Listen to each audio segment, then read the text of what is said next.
Have you come back to Jersey City? Very nice. That's fun.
I wish to announce that the 48-hour notice is required under the Open Public Meetings Act was emailed to the Asbury Park Press, the Co-Star, and the New Coaster on December the 7th of 2023.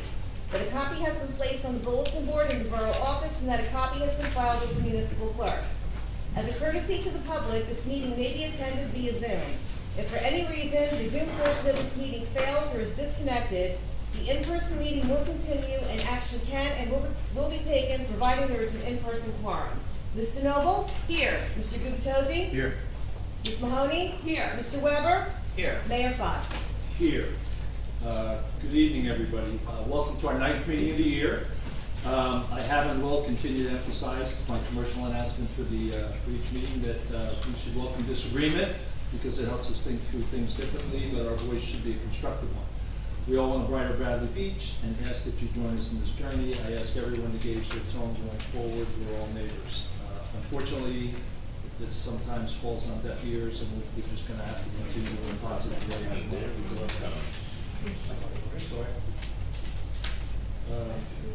So with that, we were going to have a workshop on this very issue tonight, but I asked to be pushed to June because I had a couple of things to tighten up on it. But we are, continuing to try to conform to the agenda, and we will continue to try to do that. The first order of business is a workshop on trees on Main Street, but I had asked the council, I'd like to make a motion to move resolution 2024-12 up so that some of our valuable resources that are in this room that work shifts and want some family time might not have to stay for the whole meeting, unless y'all want me to keep it to one of the last things. Okay, no, okay. So I'd like to make a motion to move up 2024-12. Do I have a second? Second. Mr. Noble? Yes. Mr. Gubitosi? Yes. Ms. Mahoney? Yes. Mr. Weber? Yes. Mayor Fox? Yes. Excuse me, Mr. Mayor, it's not even on the agenda here. Yeah. Where is it? Resolution 112. 112. Oh, 2024-112, I'm sorry. 112, okay. Who's that? Thank you. Thank you for pointing that out. Don, I hear you, although you are, thank you. Okay, 2024-112 is the nomination of Captain James Arnold to the position of Chief of Police for the Borough of Bradley Beach. That is the resolution. I do want to make a comment or two before we set a vote in motion, but just some background on Captain Arnold. He received his Bachelor of Science with high honors from Rutgers University. He began his career as a special officer and dispatcher in 2000. He became a patrolman in 2002. In 2006, he joined the Monmouth County Emergency Response Team, where he rose to the position of team leader. Captain Arnold was assigned to the Detective Bureau from 2012 to 2016. There he was promoted to sergeant. As a sergeant, Captain Arnold became the lead instructor for the Southern Monmouth County Active Shooter Partnership, a training program inclusive of 12 short towns. 2019, Captain Arnold was promoted to lieutenant, and in 2023 promoted to captain. Through his career, Captain Arnold also served as the department's traffic officer and firearms instructor. As many of you know, since mid-November of 2023, Captain Arnold has been the officer in charge of the Bradley Beach Police Department. He's done an admirable job, and I believe he has the support of the department to move this resolution forward. He certainly has mine. So with that, I don't know if anybody has any other comments or wants to move to motion to vote. Probably should all make a comment. That's how we make the meetings longer. So, I just want to say it is great to be doing this, and Captain Arnold, it's just it's going to be a new day for the police department. It already has been a new day, but I'm really looking forward to that new day and working with you. I appreciate our conversations thus far, and I kind of can't wait. So appreciate you stepping up for this. I'm also really excited about this. I think it's a good choice, and I think it'll be a great step forward for Bradley Beach. We need a breath of fresh air, and this will be a good thing. Captain, I'm looking forward to that being the last time I refer to you as such. It's been an honor and a pleasure working with you in my role as liaison. I'm very excited about you taking the lead here, and I look forward to working together with you and calling you chief. I'd also like to thank Captain Arnold for reaching out and calling me, and I wasn't in trouble. It was just to see what I did, which was good. But that was the first time the police called me and reached out and communicated with me, and I felt this is foreseeing a time turning, and I see morale already is boosted. I see communication has been created between the fire department, the first aid. It's a whole new day, and we can never let what happened happen again. We have to keep those lines of communication open, and I'm very happy that this day has finally come. Okay, I'll make a motion to approve 2024-112. Second. Ms. DeNoble? Yes. Mr. Gubatose? Yes. Ms. Mahoney? Yes. Mr. Weber? Yes. Mayor Fox? Yes.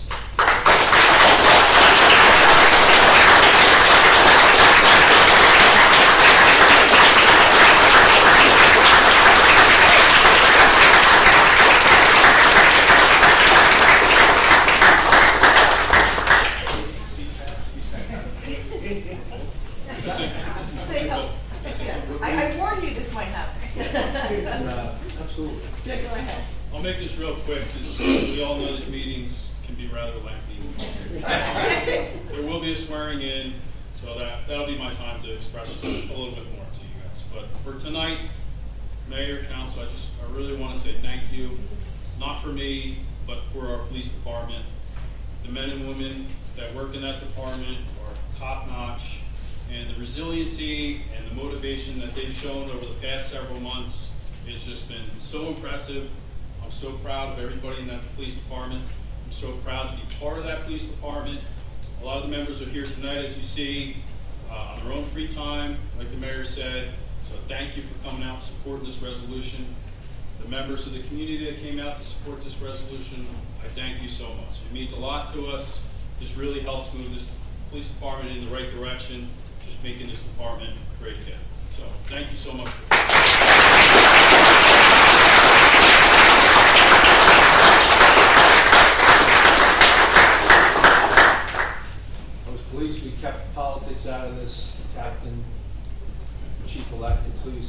make the department great again. So we very much appreciate your comments. And we'll formalize, as we said, there's formalization going on.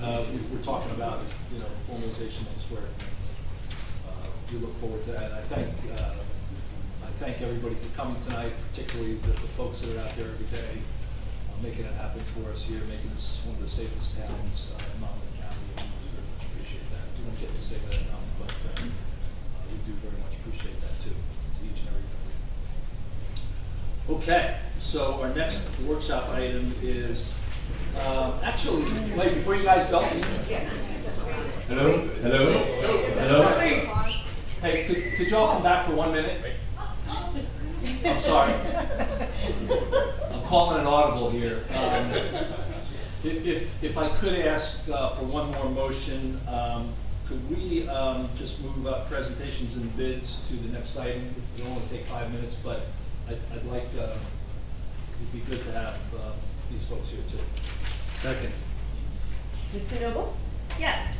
Mr. Gubatose? Yes. Ms. Mahoney? Yes. Mr. Weber? Yes. Mayor Fox? And I'm sorry, I looked at the sequencing, I thought that was next. So Supervisor Cafone, could you come up here, please? You're getting a new title, not any more money or anything. No. And I gotta put glasses on because the font on this is letter 2. So for those who don't know it, it's National Public Works Week, and we wanted to recognize our Public Works team. And I asked Diageo to pop in and we read this proclamation. So, National Public Works Week. Whereas Public Works services provided in our community are an integral part of our citizens' daily lives, and whereas the support of and understanding of, I'm sorry, this is a really small font. Whereas the support of and understanding of informed public is vital to the efficient operations of public works systems and programs, including water, sewer, streets, public buildings, solid waste collection, landfill, water waste disposal, code enforcement, and engineering to provide these essential services to our citizens. And whereas the health, safety, and comfort of this community greatly depends on these facilities and services, whereas the quality and effectiveness of these facilities, as well as their planning, design, construction is vitally dependent upon the efforts and skills of public service employees, and whereas the efficiency of the qualified and dedicated personnel who staff the Public Works Department is materially influenced by the people's attitude and understanding of this important work they perform. Now therefore resolve the governing body of the Borough of Bradley Beach to hereby proclaim the week of May 19th to 25th, which is a few weeks out, but we wanted to get this before Memorial Day because they get very busy right then. Public Works Week, building for today, planning for tomorrow in the Borough of Bradley Beach, and call upon all citizens and civic organizations to acquaint themselves with the issues involving and providing our public works and recognize the contribution public works officials make to everyday health, safety, comfort, and quality of life. On this day, 8 May 2024. Right.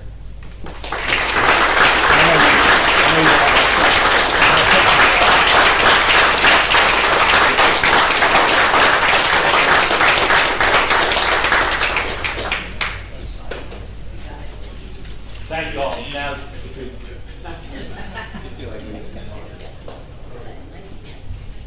want to get these folks home so they get some sleep.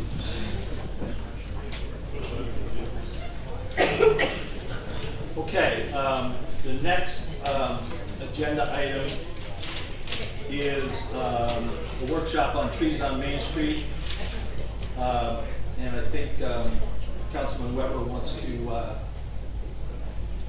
lead that discussion. Sure thing. The idea here is that right now, technically, or on, the way it's supposed to work on paper right now is that property owners, the adjacent property owners, are supposed to take care of the trees on Main Street.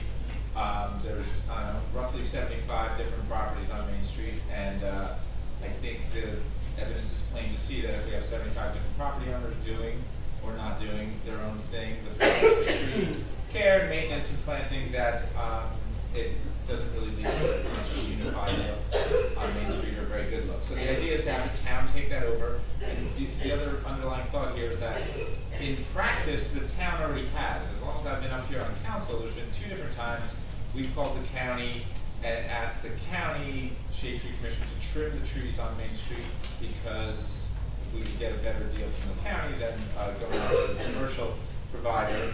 And they've done that. So in practice, the town's taking care of this anyway. I thought, let's just make this official. Let's make it so it is on paper, like it is the town's job, it's the job of the adjacent property owner, and I think that will contribute to a better look on Main Street, and I hope my council colleagues agree. And I think that's kind of it.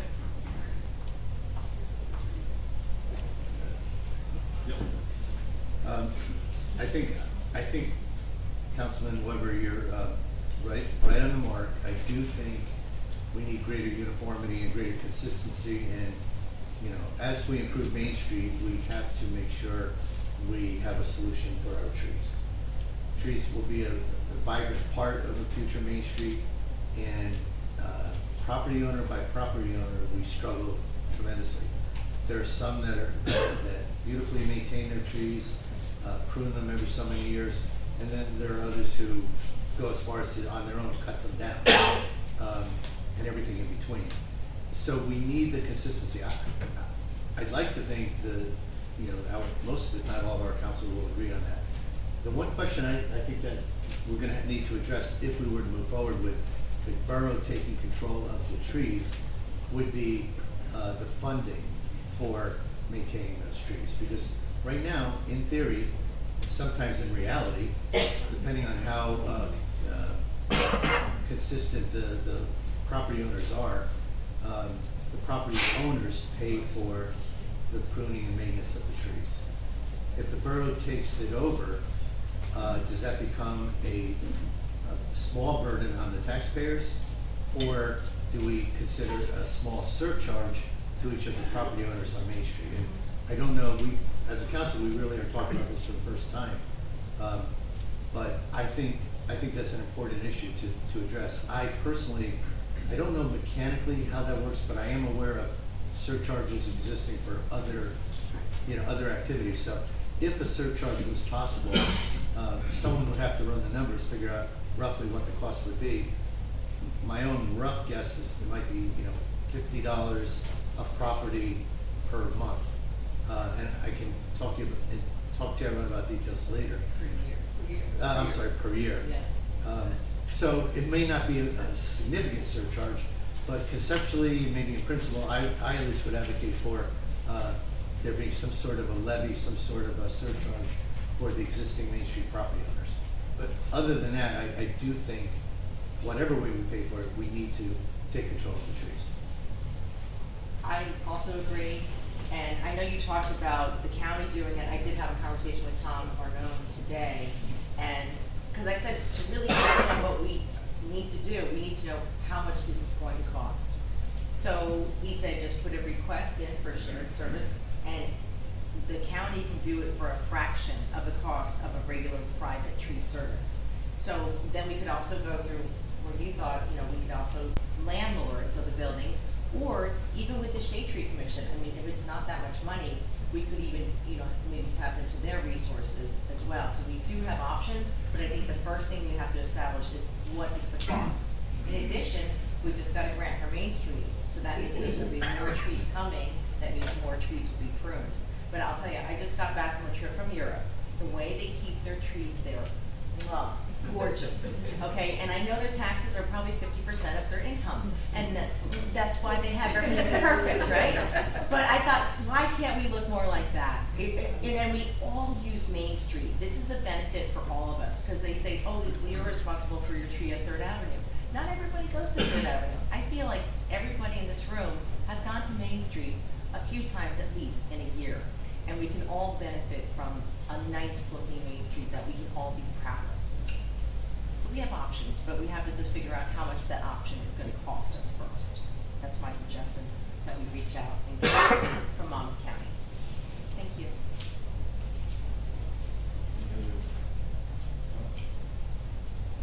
I probably need to hear from all of you and see what you think about this, because I think, of course, I could taking care of our trees on Main Street is really important. I think the big thing for me is who carries the cost? Does the business owner carry the cost, or do we as taxpayers carry the cost? And, people who have, people who live in residences are charged with taking care of their own planting strip and their own trees. Should the same be done for, Main Street? Should there be a pass-on cost to the business owners? So, I don't know the answer to that, so I would like to hear what you all have to say to help me make my decision, because I don't know what the answer to that is right now. Yeah, so, I guess my comments right now are, we've just set up a Main Street group to look at how we improve Main Street. And I think after, we've had 2 meetings, and it is gonna be a multi-year deal. I can tell you that now, just based on what we're gonna try to do and how we have to do it. There's questions that I have on this around, and this is not foreign to normally Councilman Gubitosi or whoever, on, what is this operating model gonna look like? What's the funding model to support it? I'm not sure where JIF stands, the Joint Insurance Fund, we have to check that out. If we're talking about a shared service or an outside service versus DPW, there may be a good differential of county versus outside service. We just need to understand what that is. I don't think we've contacted the state yet relative to that. I don't even know, what the implication is, if there's a state, issue.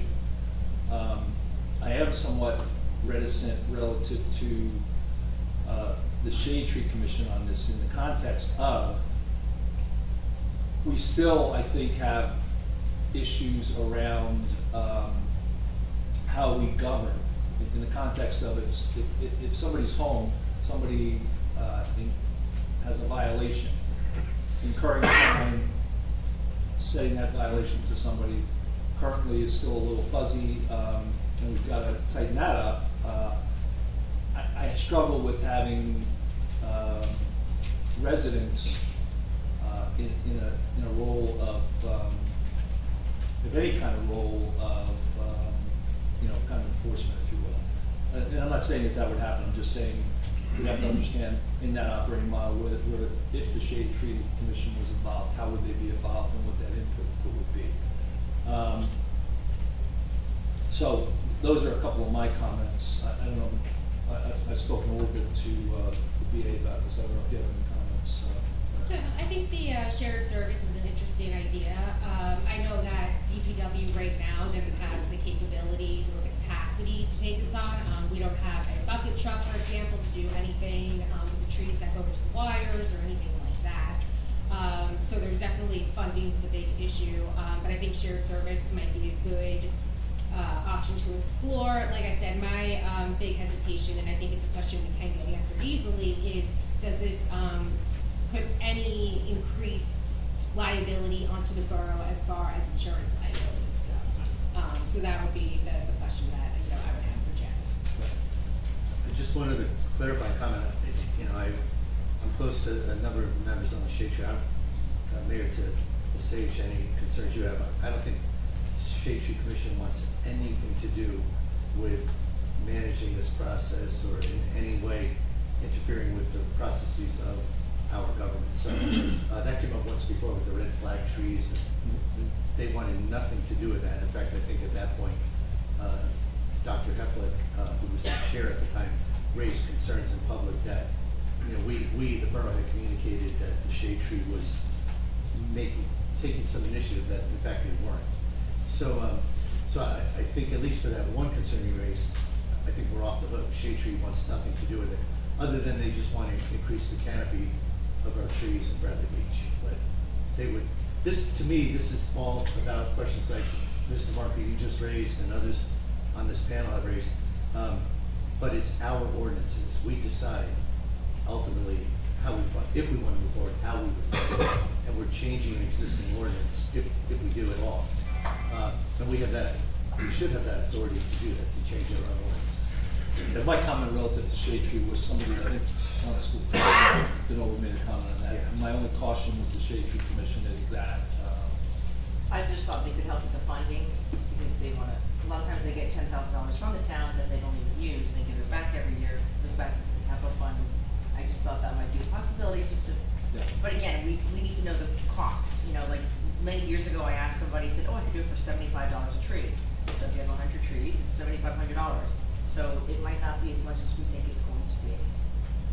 yeah. If I just have a couple follow-up comments. Just to be clear, I'm not proposing this and saying then we should go and, you know, get a special assessment from Main Street owners. I think that gets really dicey because some have a tree in front of their property and some of them don't. And you're gonna charge them all a fee, that would have to be figured out. And like I said, in practice, we call the county's done this. I don't see why that would change. It would just be that, you know, it would be official that that's our job, not the property owners and who aren't doing it. But there's more than just trimming trees. You know, if a tree is lifting up the pavers, if it's the town's responsibility, our guys, Biagio, his guys could go out and they could fix that. What we have right now is that's being ignored. I mean, on this Main Street committee, Mr. Mayor, you know, a business owner came in and he complained about a tree that's lifting up the pavers, and I went and looked at it, and people told me that it's been like that for years. I don't know why our code enforcement isn't going out and saying, hey, you need to fix these pavers. So whoever, if it's the responsibility of the property owner, that's fine. If it's the responsibility of the town, I think it'll just get taken care of that much quicker, because we know whose job it is, and we know that they have the skills and ability to do it. So it's more than just trimming trees. So, yeah, that's that. Okay, do you want to get some public comments for, let's say, 10 minutes? Yes?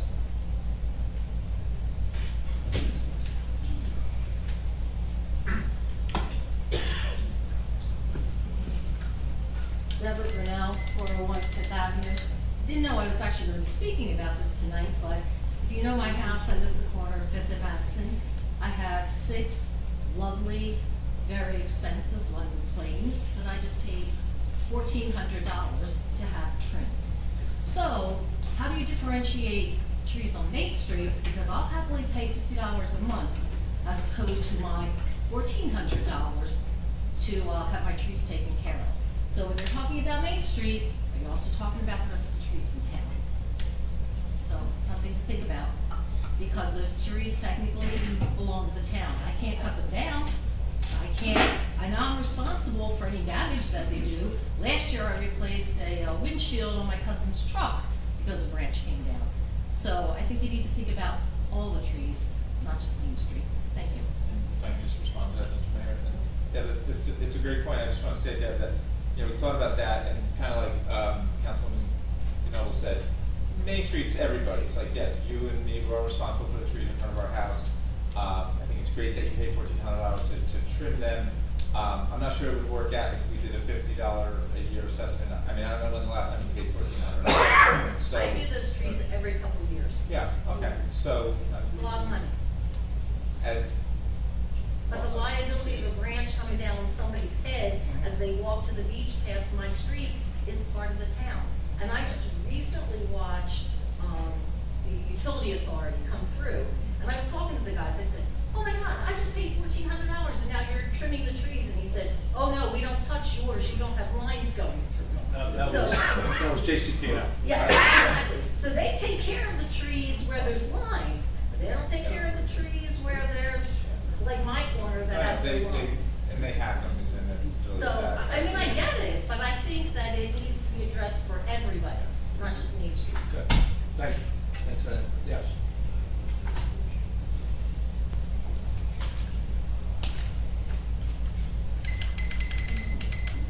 Hi, Brigitte McGuire, 610 Brindley Ave. I just wanted to, I know there was some talk about the business owners, like trying to figure out who would carry the cost. I would like to, if the business owners are gonna be part of it, I think in conjunction with the landlords of Main Street buildings makes more sense than just one or the other. Just because, you know, with owning one of those buildings, rents can go up, they can benefit as well from a nicer Main Street. So I just would like the idea of not just business owners, you know, if it's going to be business owners, maybe in conjunction with the landlords for Main Street. I'd also like that if this decision has to be made with the whole Main Street grant and the group or commission or whatever, that we have some town halls and workshop before decisions are made, where we can get resident input before any type of group or commission makes final decisions. Thank you. Thank you. Is there anybody else? Yes.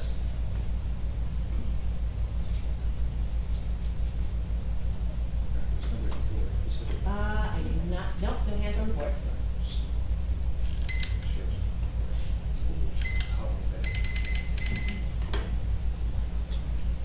Nancy Meadow, Ocean Park Condominiums. I love trees. I like the Giving Tree book. I need trees to live, to breathe in my oxygen. This is not the time. We have no money. Our budget is a disaster. We have no, how you can even think that we can spend money on one leaf is beyond me. In addition, even if you look at the work that JCP&L did, tree surgery is a skill, an occupation, a degree, with no disrespect to DPW, who I feel has already been disrespected this evening. I do not know that anyone there has the training to properly prune trees. I know it includes things other than pruning, but to even spend money on a tree and then have people not trim them properly is really beach way, and I think we need to change that way. Again, I underscore the fact that we should only spend money on necessities. And again, I know my oxygen is a necessity, but I do not think that this is the time to do it. Thank you. Thank you. Yes.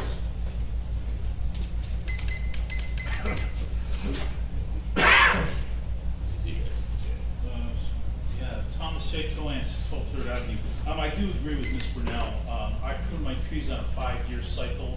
It's about $500 a year. I do my 2 trees at 401 Main, and then my neighbor's tree, so they all look very uniform. You know, I didn't do it this year. They're beginning to grow into the wires. It's about the time. I do them in January or February. Usually I held off because I don't want to spend money twice if you're going to do it. I love the idea of the county doing it because it does help with parking management. That's always an issue we have.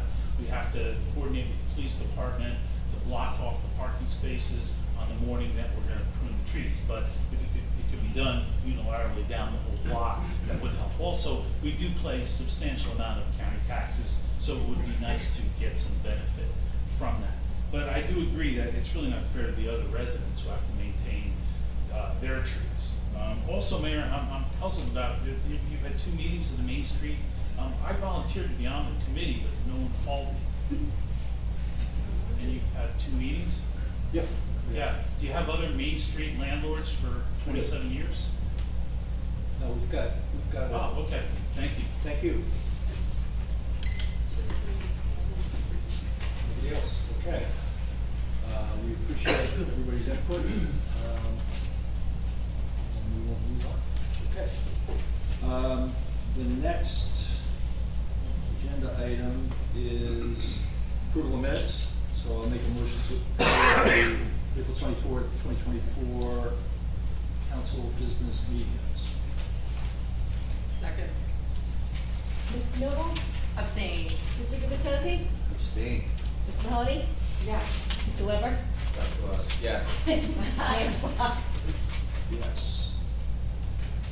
Okay, the next agenda item is public comments pertaining to the 5/8/24 agenda. Agenda items only, 5-minute limit, single instance, for your comments. Any comments on the agenda?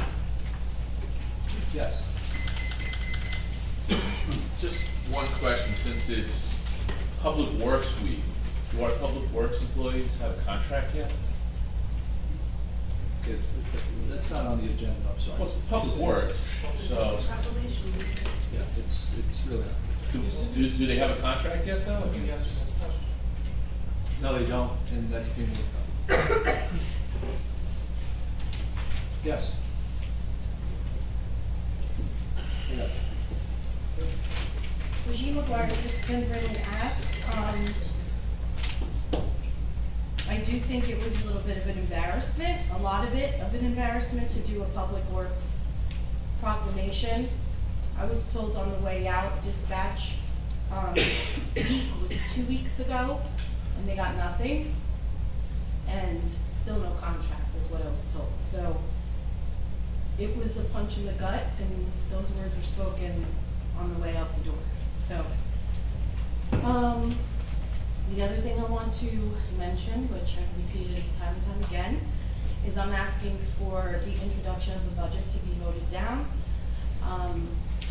I think we need a lot of answers as residents. We need to know where the 986 or close to $1 million from 2022 audit is. We need to know where the COVID monies are, where they were allocated to, where they were even deposited.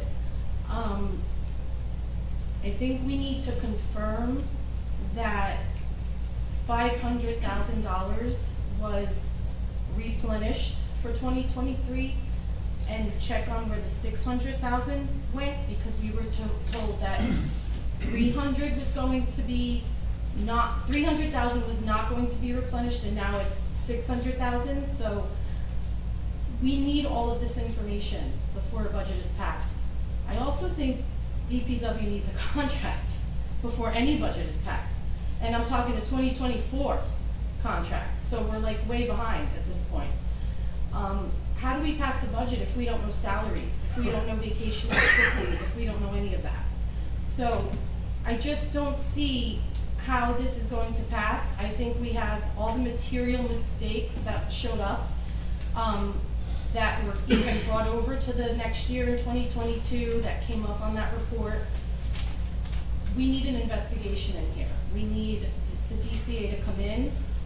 I am willing, I don't know how that happens. I don't know if the council gets fined, if the town gets fined. I think if a budget doesn't get passed and introduced, I think we as the residents need to come together and figure out how to help raise funds if the council and the town gets penalized, because we need the investigation firsthand, and I think that is most important. So please vote no. Thank you. Thank you. Any other comments? Yes.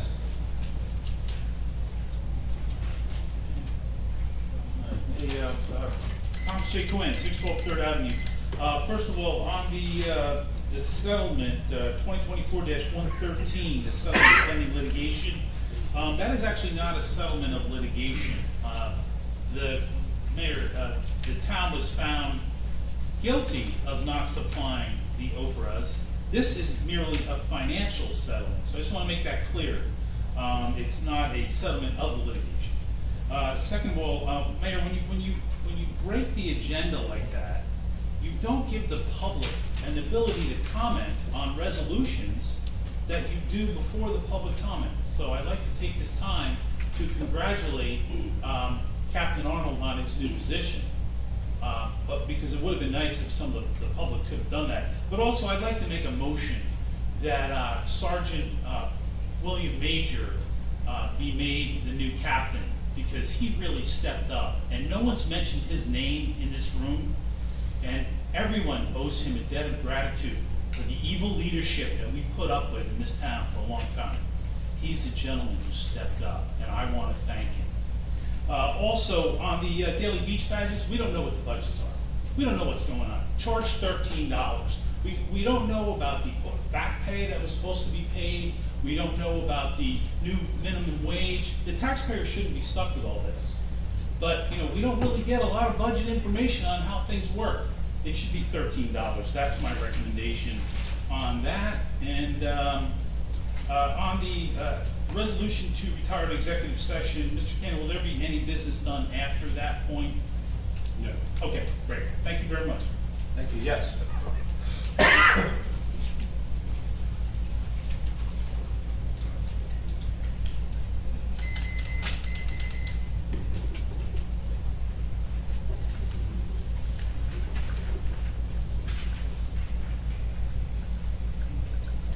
Nancy Meadow, Ocean Park condominiums.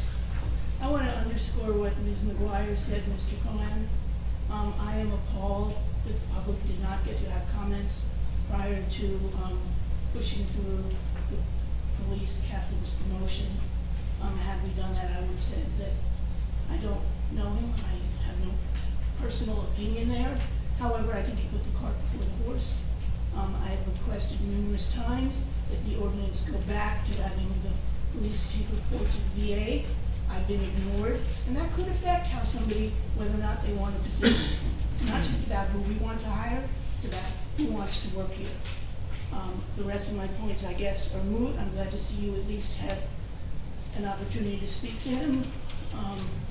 Did we get other applications? Did we seek? We also need to change the ordinance and reduce the number of employees.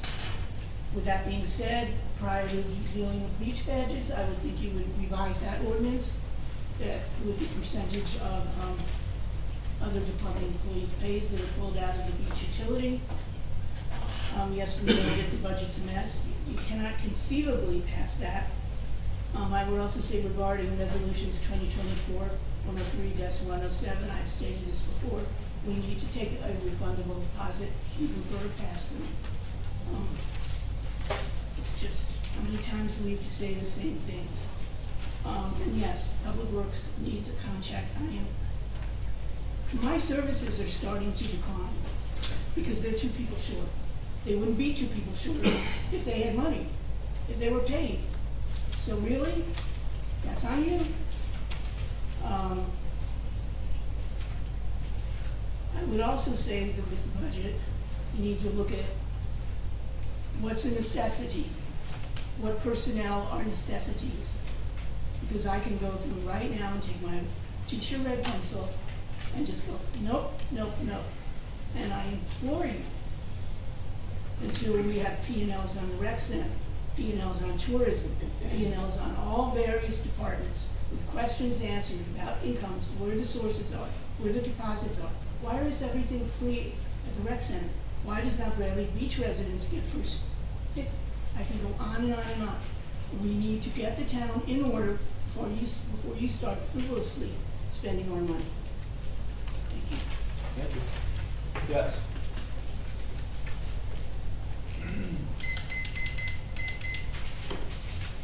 Okay, Julie Titus, 605 North Avenue. I'm asking a question in regards to the introduction of the budget. As I had asked last week and probably the week before that, has the council been given access to the CFO to answer questions? No? No. So I implore you to please vote no to this. How can we vote on a budget if we cannot ask questions of our subject matter experts and also of someone that we pay to be a CFO? So kind of like he is not performing his job functions. And also, Mr. Cannon, I have a question for you. Is that legal? Can the mayor just block the council from talking to a staff member of the borough who's a paid employee? These are our duly elected officials. I mean, we've all been in business. I mean, Mr. Fox, you've been at J&J all those years. You talk to subject matter experts. You were never blocked talking to your financial experts. I'm sorry, you're not a financial expert. Mr. Marco's not a financial expert. And that's not putting you guys down. You just are not. So Mr. Gubitosi is a financial expert, a CPA. He has a JD. He's run global divisions. Why can he not have access to asking questions? And when you say it's too many questions, it's because from what I'm seeing is that's a conversation. So when you have a conversation, guess what? All those questions keep getting eliminated because you're having a conversation. So I look at it this way, perception is reality. So if you have nothing to hide, which I really hope that's the case, there's no reason why the council cannot have access to the CFO. And also I'm very disturbed, and another reason why to vote no on the introduction of this budget is the debacle from the 2022 audit. So what I would like to know is when will the residents of this town be presented with the corrective actions from 2022? We have a lot of money missing, so when is that gonna come into play? We don't have a contract with the DPW.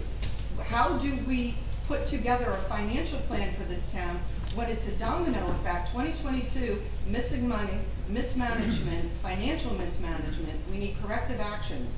So that just leads me to believe 2023 then has misinformation that was given to council to vote on a budget. Because I personally can't wait to hear about the 2023 audit to see what comes down with that. So you have a domino effect. And also, all of us personally, I don't think any of us would run our own households like this. When you talk to your broker, your financial expert or whatever, you have questions. You just don't blindly just say, go ahead, manage my money. Doesn't that work? So again, Mr. Mayor, I implore you to allow people to have a conversation. Mr. Cannon, you still haven't answered me. Is that legal or not? I know you're looking something up. I mean, I can't answer that question. It depends on the employee. There's employees that are different controls, so the clerk works for the council. So that's just a policy that has been, I know that started with our former VA, Ms. Humphrey, started with no one was allowed to talk to employees. I just find that that's. I'm not sure that's a policy. It's that. I mean, so I don't understand. It's just like, let's sit down and converse. You know, I mean, you're writing these articles to say in the newspaper, I'm trying to work with everybody. Well, here's your opportunity to work with people. Let Mr. Gubitosi have access to the CFO and let's get this done once and for all. I don't understand what the problem is. This is business 101 and common sense. So if you have the best interests of the town and there's nothing to hide, let's move forward. Thank you. Yeah.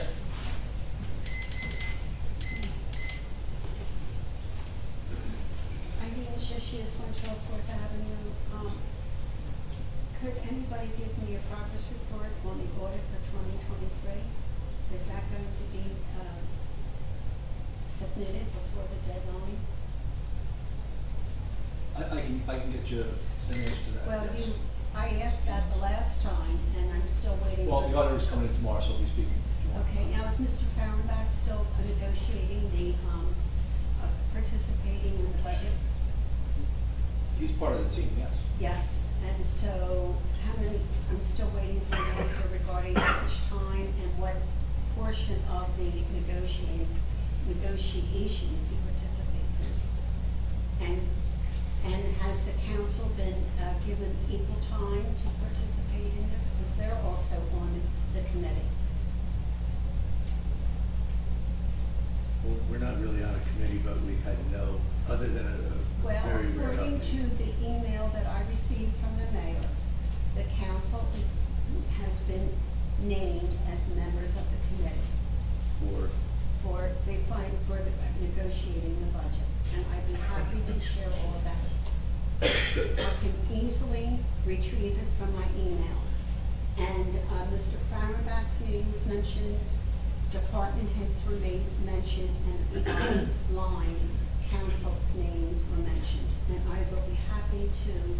Yeah, I think we clarified that in the last meeting No, with Councilman Weber, that he asked the same question, and the answer relative to the council was they provided input on the capital budget to the borough administrator. And I wasn't able to ask that question last meeting. I assume that everybody provided feedback on the capital forecast. Is that correct? Every council member has weighed in at some point or asked questions or, yes. But are they participants in the actual negotiations the way the rest of the committees are? I'm not sure I understand what you mean by negotiation, I'm sorry. Well, whoever, I don't know how the budget works, but if they're members of the team, shouldn't they be involved in the meetings as much as Mr. Fahrenbach and other members? I mean, they have to approve the budget. Shouldn't they have some input and some deep knowledge of what's going on with the negotiations and all of that?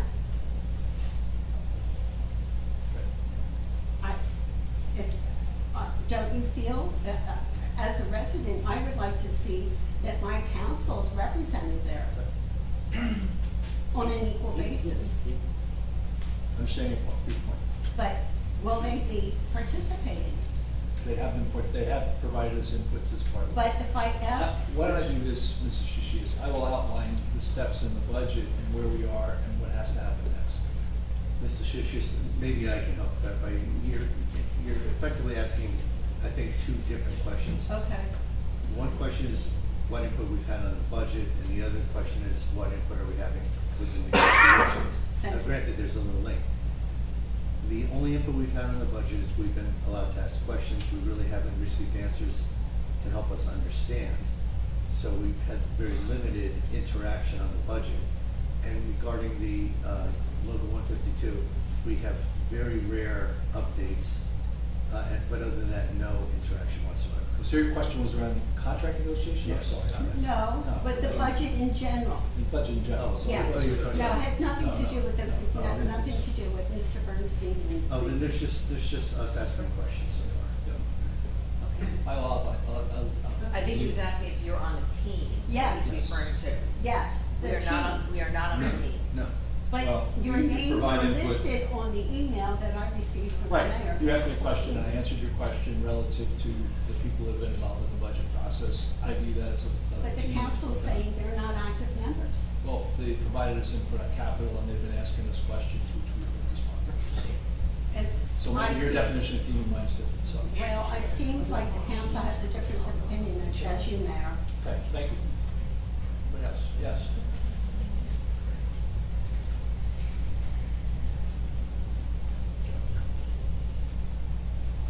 With that, Kathleen Thorne, I'm Brinley.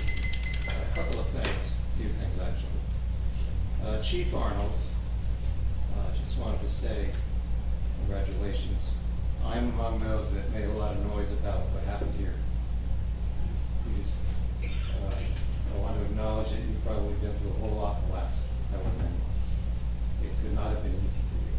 And I particularly appreciate the fact that you suggested there is room for improvement and things need to change. Very happy to hear that. That's one. Two, I would like to speak to the agenda item on the change of form of government. I'm strongly in favor of that. Unfortunately, my 5 minutes doesn't allow all the reasons that I support it. There's simply no time. But I did want to address one thing that I'm confused about, just judging on the interaction with the previous speaker. We have been told, Mr. Fox, by you many times that this is a comment-only portion of a meeting. We try to But do you that. just answered, hang on, you just answered a number of questions. So are you now prepared to drop this ridiculous claim that it's comments only, and this is a true question and answer? Period. No. Okay. So I want to quickly review what happened in the last meeting, because this issue has kicked around for a while now. So, and you folks can look this up and watch it as long as the meeting is online. At the 27:45 second mark, for anyone who wants to look, you open this part of the meeting with these exact words. Are there any questions on the agenda items for tonight? Not surprisingly, first speaker asks a clarification question. You immediately answer, replied with an answer. 2 minutes later, he asked another question. You answered. But at 32:20, when a new speaker begins to ask a question, you cut her off. Note I said her. You cut her off with this, do you have any comments? But just 4 minutes later, 36:19, again, you can look it up. Between speakers, you ask any other questions. Of course, there are more questions. 48:20, you answer a bill list question. 17 seconds later, you flip on a question you don't like, presumably, interrupting the speaker by telling her, again her, I'm sorry, do you have comments? At the 60-minute mark, you jump in to answer a question that was put not to you, but to Mr. Cannon, who didn't even have time to answer, prompting the speaker to say, I'm asking Mr. Cannon. Again, you didn't give him the opportunity to answer, and you jumped in with, I'm answering your question. So this goes back and forth until 71:55, when you finally close this part of the meeting with, here it comes, are there any other questions? So how you can sit there and say, this isn't a question and answer period, I'm really just very confused. So can you please explain, or again, just drop this ridiculous premise, this is not a question and answer period, because it is. for your comments. And your questions. Thank you.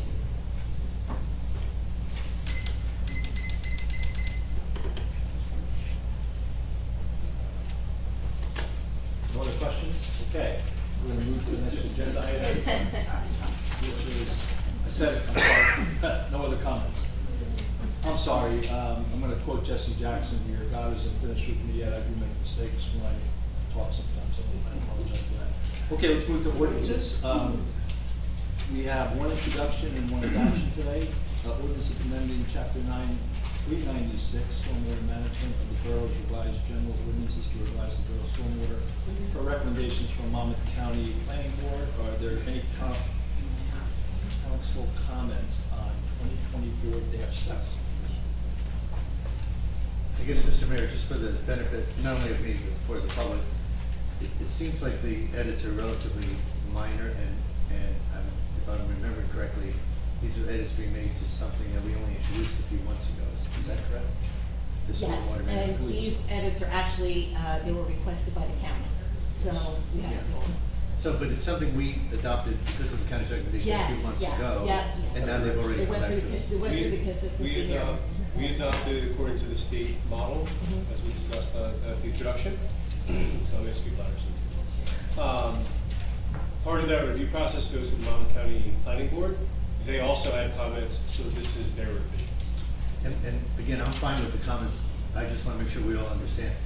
This is something that Monmouth County is recommending, so across the state, we could have different versions of this amendment?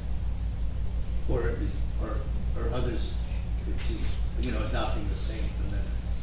I believe others are adopting the same amendments. Most of the amendments I've gotten back are all the same. Generally, it has to do, like, I think there's the word freeholders used someplace in there, things like that. In general, they're not very substantive, they're really just cleanup. But, yeah. They don't appear to be substantive. I was just wondering if we're being consistent across the state of New Jersey. At least across Monmouth County. And I think that's the subsector, because obviously stormwater is far different in Highlands than it is at the beach. So, and that's why the Monmouth County is a regional planning issue. The water doesn't just stay at Bradley Beach. So that's the check on it, to answer your question. It squares up on a regional basis, and the counties are the most imperfect level to do that at their planning. Thank you. Any other comments from the council? Okay, then I will make a motion to approve the introduction of 2024-7 for. Second. Ms. DeNoble? Yes. Mr. Gubatesi? Yes. Ms. Mahoney? Yes. Mr. Weber? Yes. Mayor Fox? Yes. Adoptions, we have one adoption, 2024-6. It's an ordinance authorizing the borough clerk to place upon the November 5th, 2024 general election ballot a question asking voters whether or not they wish to establish a charter commission to study and possibly recommend changes to the borough form of government. We'll start with council comments. Are there any council comments? A brief comment, which is, this is something that I know many residents have asked for, and this, just to be clear, other than the council providing our residents with this opportunity, this has no bearing on any member of this council. We're not, other than as residents will vote, but we are not involved in this. This is creating an opportunity. If the residents want to evaluate changes to our form of government, it will be on the residents. That's the end of my comment. Any other comment? Okay, I have one comment, and then we can open this to a hearing before adoption. As I said in the introduction, I don't support this. I don't think this is what Bradley Beach needs. It's really a focus on community. I think not so much politics. I think I just believe that this is going backwards. I have two things I'll mention here. One was from a recent CoStar article, and it's just more of a fact. The writer, the journalist must have just pulled this out, but it says Bradley Beach began to operate under a small municipality plan on July 1, 1992, after a previous charters commission study recommended it. The so-called strong mayor form of government is only available to municipalities with a population less than 12,000. Beginning in 1950 and until 1992, the borough had a 5-member commission form of government with members choosing mayor among themselves, which is what some of our other towns do around us. I had just one email in from somebody who asked me about this and said that people know that from 1915 to 1992, Bradley Beach operated under a 5-member commission form of government where the members chose the mayor. It was clear that the change to the current form of government was in the best interest of the town. Now are we going backwards? So that was a comment from the resident. I tend to agree with that. So, Mr. Mayor, you're mumbling. I'm sorry, the microphone. Sorry about that. I would, at this point, if there's no other comments, I would close and open the adoption up for public comments. I have one comment. Oh, sorry. Yeah, no, that's okay. It just, when you spoke, it just made me think of something. I think that the beautiful thing about this referendum and this ordinance is that it gives the people a chance to decide what it is that they want. So we'll let the people talk and see what they think works and what they think we should do. And it's just to form a committee to decide what needs to be done. And maybe based on things that are happening, this is not the best form of government for this town. There's no harm in moving forward with this. I think we can let the people speak. A referendum that's written properly will usually get fair responses. So I look forward to seeing what happens in November. Thank you. Okay, motion to open the public comments. Ordinance 2024-6. And ask people to limit their comments to 3 minutes. Do I have a second? Second. Mr. Noble? Yes. Mr. Gubatose? Yes. Ms. Mahoney? Yes. Mr. Weber? Yes. Mayor Fox? Yes. Any questions? Yes. More comments? Don Greenberg, 302 Park Place, and here's the question. How does one apply to be on the commission? Will that be made public? How's that going to happen? Because it says you're going to elect the 5 commission members at the same time. I think that's a great candidate. Yeah. There'll be a petition available. Erica will have a petition available. Will be online as well, right? I can No. put it online though. Well, we could put it online and print out, yes, but you can't submit signatures online. It's gotta be hard copy. But you can print it out, yeah. You can, I mean, you can print it on a phone. And But what you are can't, I the, don't wanna confuse people, you can't submit signatures on that. and what are the criteria? How many signatures do you have to get, et cetera?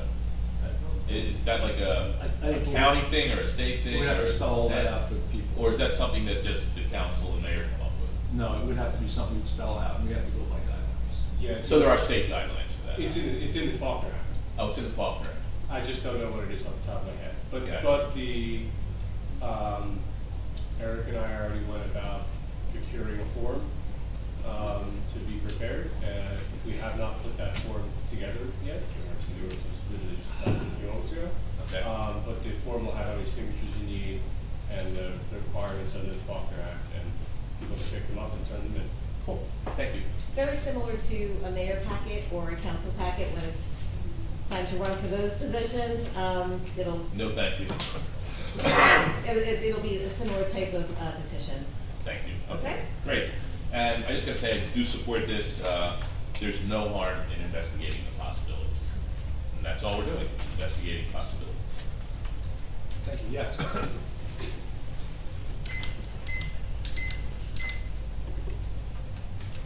Anita Nazario, 116 Newark. I'm looking forward to this commission being able to be formed.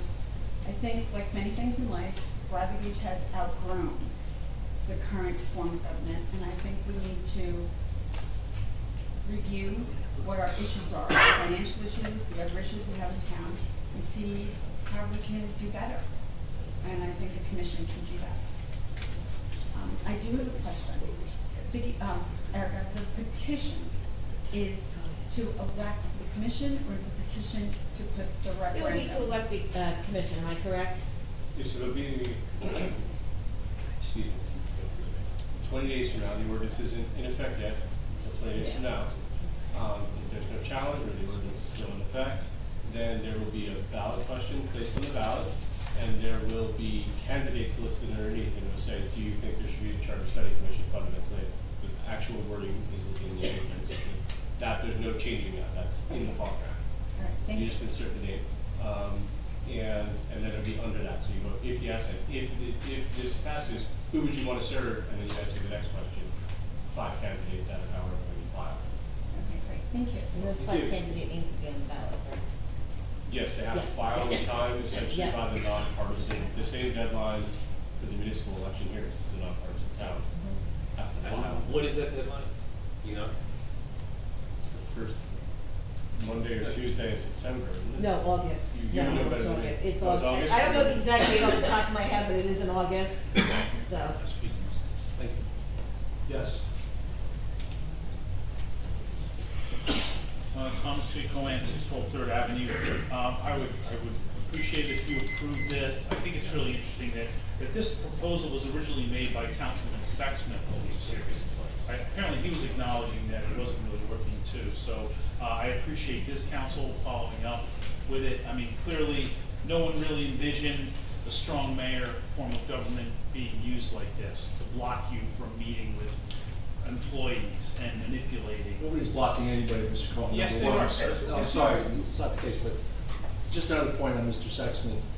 If you recall, I don't know if you do recall this, Mr. Sexsmith, the councilman at the time, Sexsmith, his reason for bringing this up was there was a lot of divergent view by the council about how things were operating, and his challenge was, if you don't like it, go look at something else. That was his real challenge. There you go, but you don't want to look at something else. You've already voted against it, so.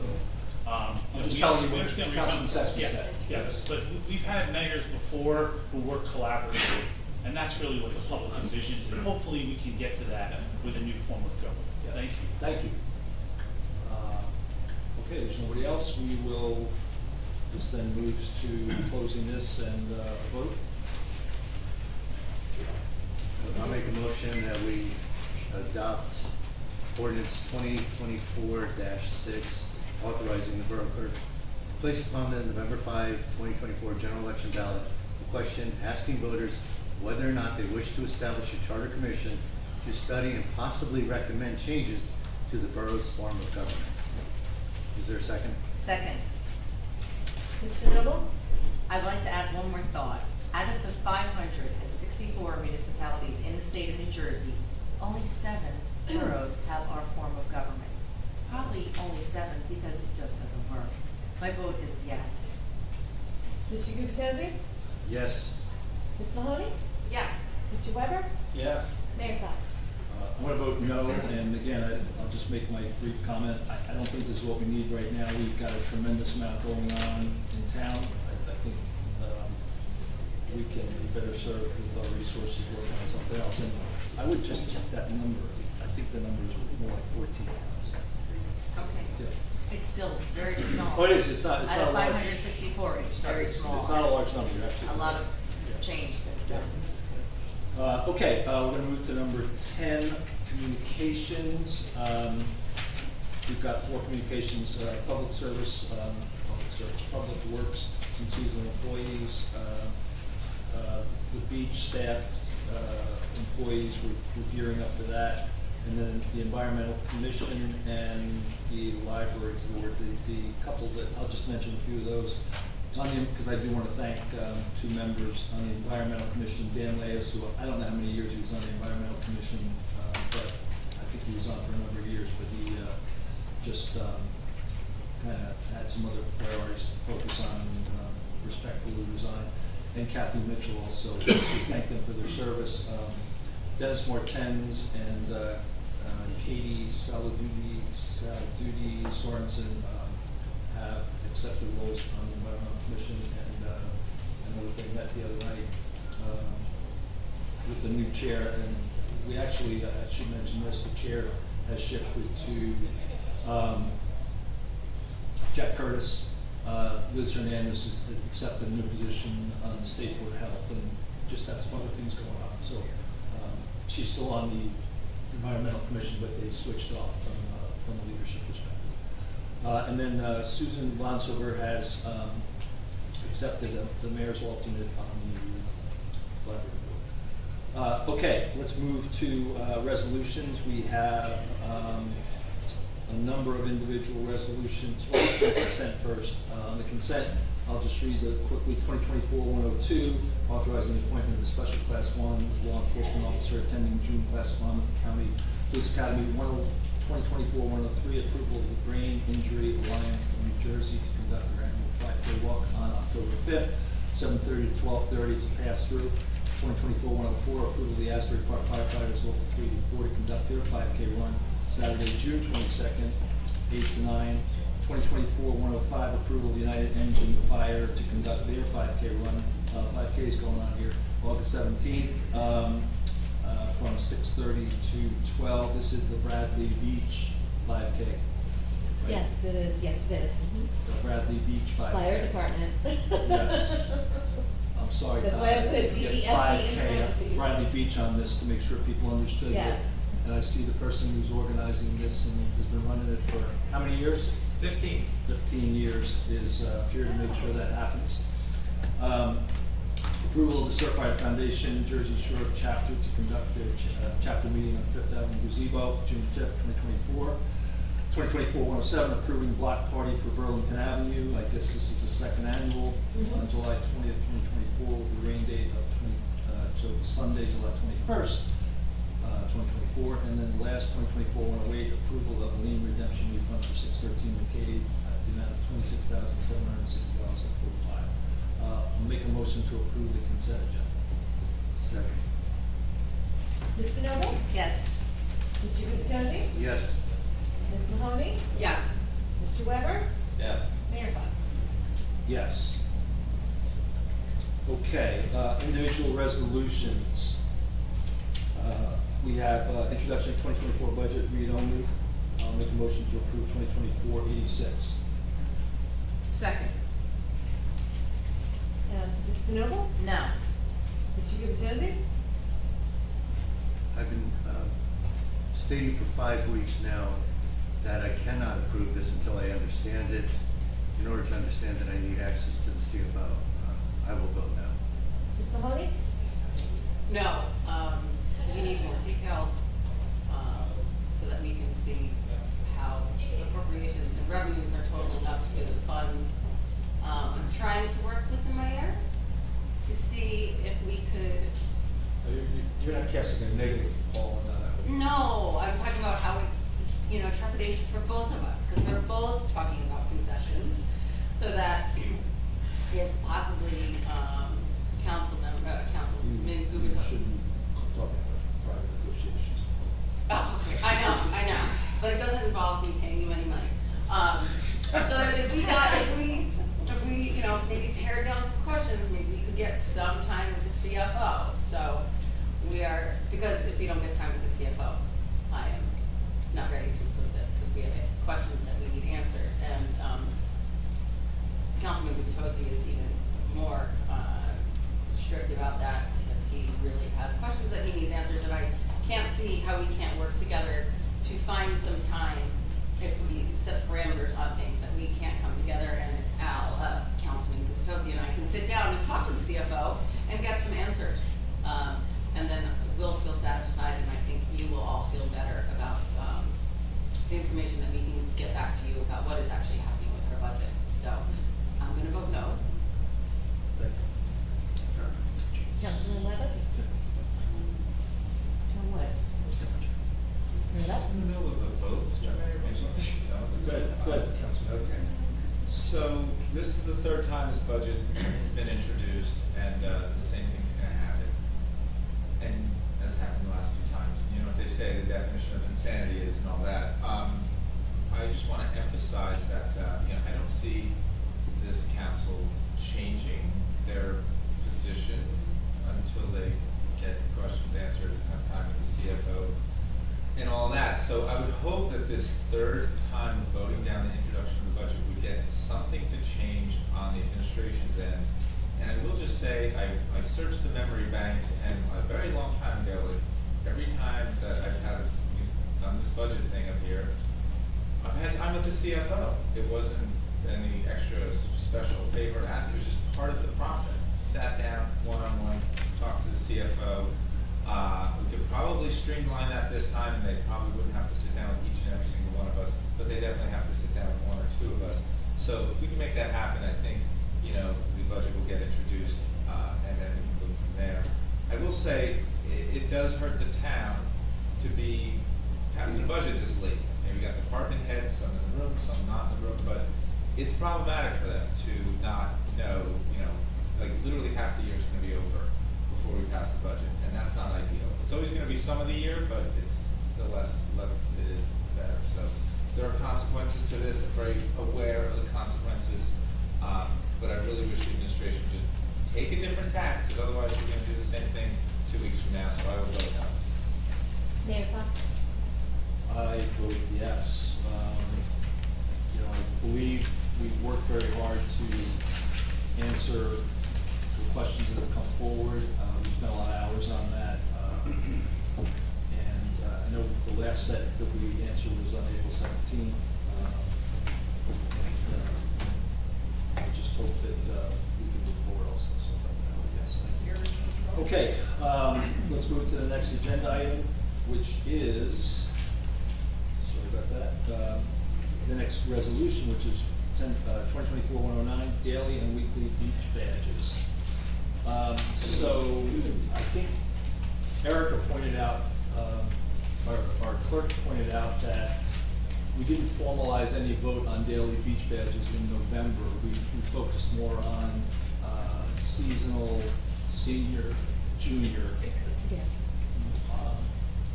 And she just wanted to make sure we formalize that. Well, because the beach season is coming up, so the beach manager Yes, that wants would be to a know good, what's good going reason on. to know what the beach prices are.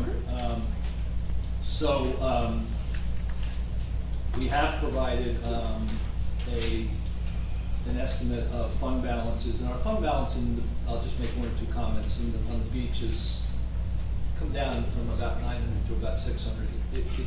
It's very high right now, and it's high because the surplus is high in the beach utility because,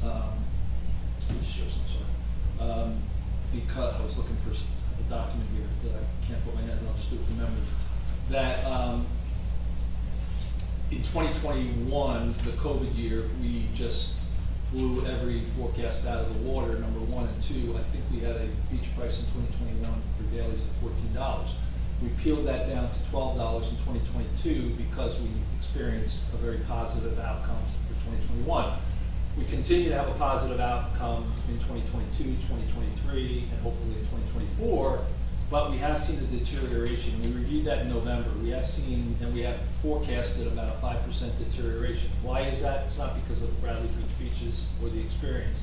It's that travel, people getting out, post-COVID, people are now migrating back to other vacations, other things to do. So we put a slight reduction in our forecast for this year. The only other two comments I would make are that we did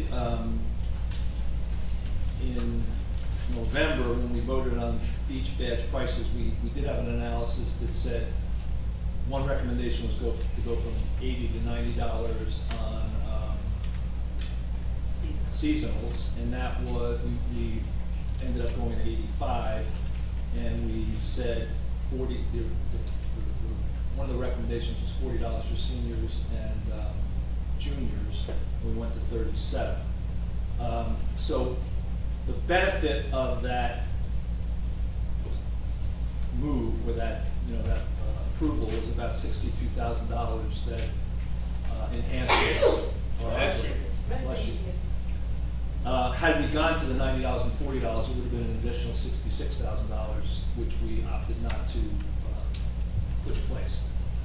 The only other point I would make is that, 2 points actually, that we are funding, we have debt relative to the outfall pipe at Ocean Park McCabe. Bless you. This is causing some real angst here. That That debt, I did not get the number, but I think it's a couple hundred, I don't know Mary, if you have that number, but it's a couple $100,000 per year.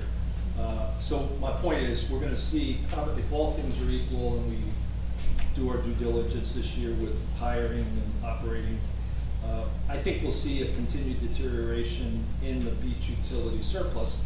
It's not, but I want to make everybody clear, our beach forecast is somewhere around $2.6 million a year we operate. I think it's 2.5 or 2.6. So to have a $660,000 forecasted surplus, we're still in very good shape from a surplus perspective. But I can say that from 22 to 24, it's gone from 919 to 750 to 660. So it's going to continue to go down. Why is it going down? Minimum wage and wages are going up.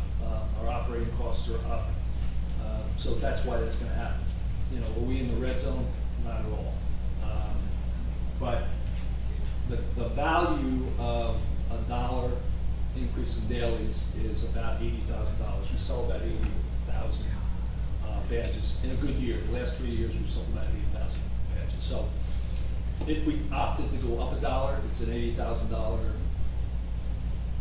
gain, if you will. If we opt to do nothing, it's where we are right now, because right now we have forecasted as well. So that's my comments, and I'll be quiet at this point. Yeah, I'll just make a couple quick comments. When we did discuss this last year, I think I was the one person who suggested we go to 13. Keep in mind, the beach utilities separate and apart from the current fund. We don't pay taxes. None of us as residents pay taxes to fund the beach utility. The funding of the utility largely comes from badges, right? The seasonal as well as the daily. As the mayor said, we've been depleting the surplus the last couple of years. We've dropped it about 100,000 a year. We added, the mayor didn't know the exact number, but you said around 200,000. I think it is $190,000 of new debt, and $190,000 for beach badges. For that one extra dollar, we sell about 100,000 badges. So that one extra dollar is $100,000. We've added 200,000 of new debt. We've been deteriorating the surplus 100,000 or so a year. Could be as much as 200,000 2 years ago. Right now I'm asking questions about this, but we're taking revenue from the beach utility, $35,000, $40,000 from parking meters, taking it into the current fund. I'm asking that, among other questions, don't have an answer yet, as to if we can even legally justify doing that. But for all these reasons, I think adding 100,000 of revenue is just sound business. And but nobody wants to increase badge prices. I understand that. Nonetheless, the mayor said we're not in a red zone yet, and that's good. And I don't want to get into a red zone, so I plan to vote no on this because I think we should be at $13. Well, I don't think we have, do we have a resolution that says 12? It does. It has last year's amounts on there. What you decide is, that's up to all of you. I'm looking at the resolution. Yeah, I understand. Can we change it to 13? You can amend it, yeah, amend it to 13, absolutely. If that's what you all So- choose to do. Let's do that then. Okay, Sean, hold on. So I just got this kind of hot off the press relative to some what other people are doing. Because we didn't have this in November. We didn't have what other towns are doing. But we did, I asked our deputy clerk to collect a little bit of data. The average daily on the weekends, $12. The average weekday is $11. And this is 1, 2, 3, 4, 5, 6. It's about 12 towns. I'll just tell you who changed. Allenhurst went up. Asbury Park actually went down. Belmar went up. Madison. Pardon me, Mayor. What did Belmar go up to? $2. They went from $10 to $12, $12. So now they're the same as us. That's a good point. Let me just bring that up. Yeah. So Allenhurst went from 10 to $12 on weekends. Belmar went up $2 on both, 10 to $12. There's only 5 or 6 that went up, so I'll just read through. Manasquan was 10-10, they're now 12-12, because there are different, our beach daily prices 7 days a week. We don't differentiate. Spring Lake, $12 last year, $20 this year.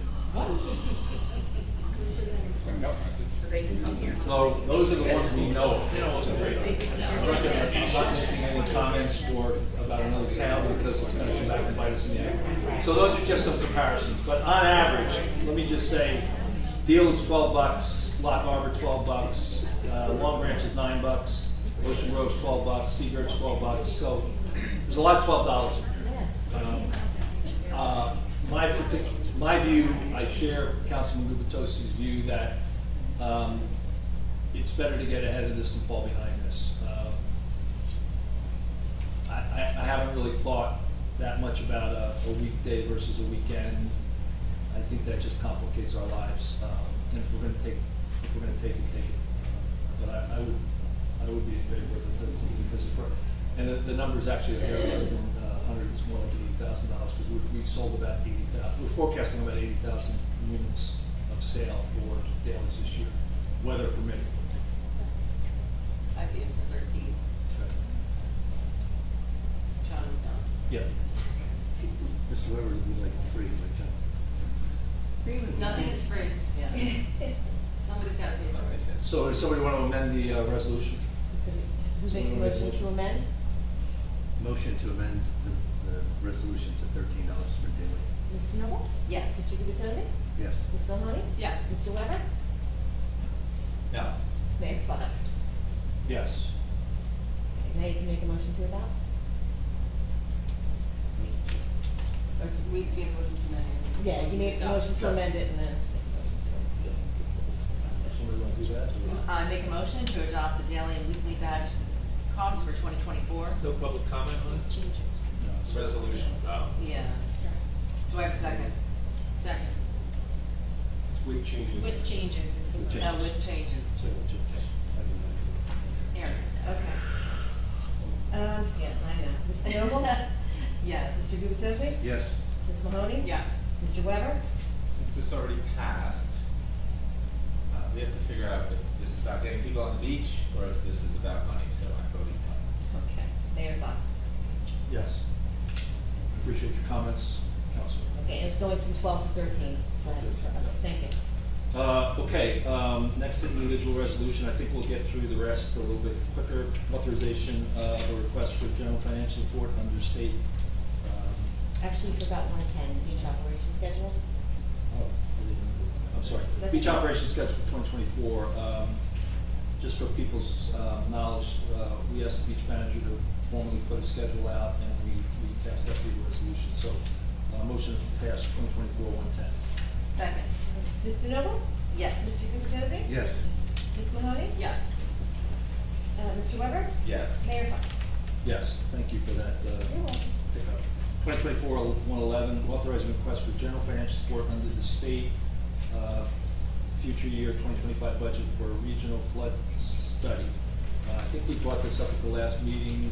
Neptune City and us are working on a joint study, and it really comes from that late September, I think September 30th, October 1st. It was the significant rain we had. It affected Ocean Grove much more significantly than us, but what we're asking for is to get some financial support to do a study, so that's what this is for. So I make a motion to approve 2024. Mr. Mayor, just a quick comment again. I missed the last meeting, so to the extent there was discussion, I'm not up to speed, but the wording does talk about that we wish to submit a request to the state of New Jersey for $500,000 to conduct the flood study. And then it says approves, then we're being asked to approve the funding request of the above study. We're not being asked to approve the $500,000, we're being asked to approve Funding request. The funding request, Yeah. yes. Mhm. Right. So it's a fairly large group. We have OEM sitting in on it, and I think engineering. I sat in 2 meetings. Mike Besham, who's the CFO of Neptune, is chairing this. So hopefully it's supported. And I think, I want to say that Senator Gopal attended 1 or 2 of these meetings. So do we have an idea of what the dollar amount is like, what would the application cost? $2,000 to $3,000? What do we approve? we're approving to enter into, to actually make this request for the funding. I think Mr. Besham's group is gonna, they're basically doing the application. Is there a cost to the borough to do this? I don't think there is now. Okay, thank you. So I'll make a motion to approve 2024-111. Second. Mr. Noble? Yes. Mr. Gubatose? Yes. Ms. Mahoney? Yeah. Mr. Weber? Yes. Mayor Fox? Yes, we've already covered 2024-112. I will go to 2024-113, authorizing settlement pending litigation before Superior Court of New Jersey, entitled McGuire vs. Virgin Beach, docket number MONL 2853-23. Motion to approve 2024-113. Second. Mr. Noble? Yes. Mr. Gubatose? Yes. Ms. Mahoney? Yes. Mr. Weber? Yes. Mayor Fox? Yes. Okay, there are no announcements.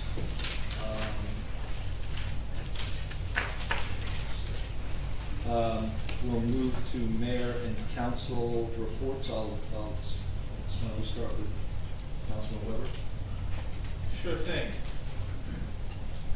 Does everybody or does anybody feel like this was a bit of a calmer meeting than normal? Maybe?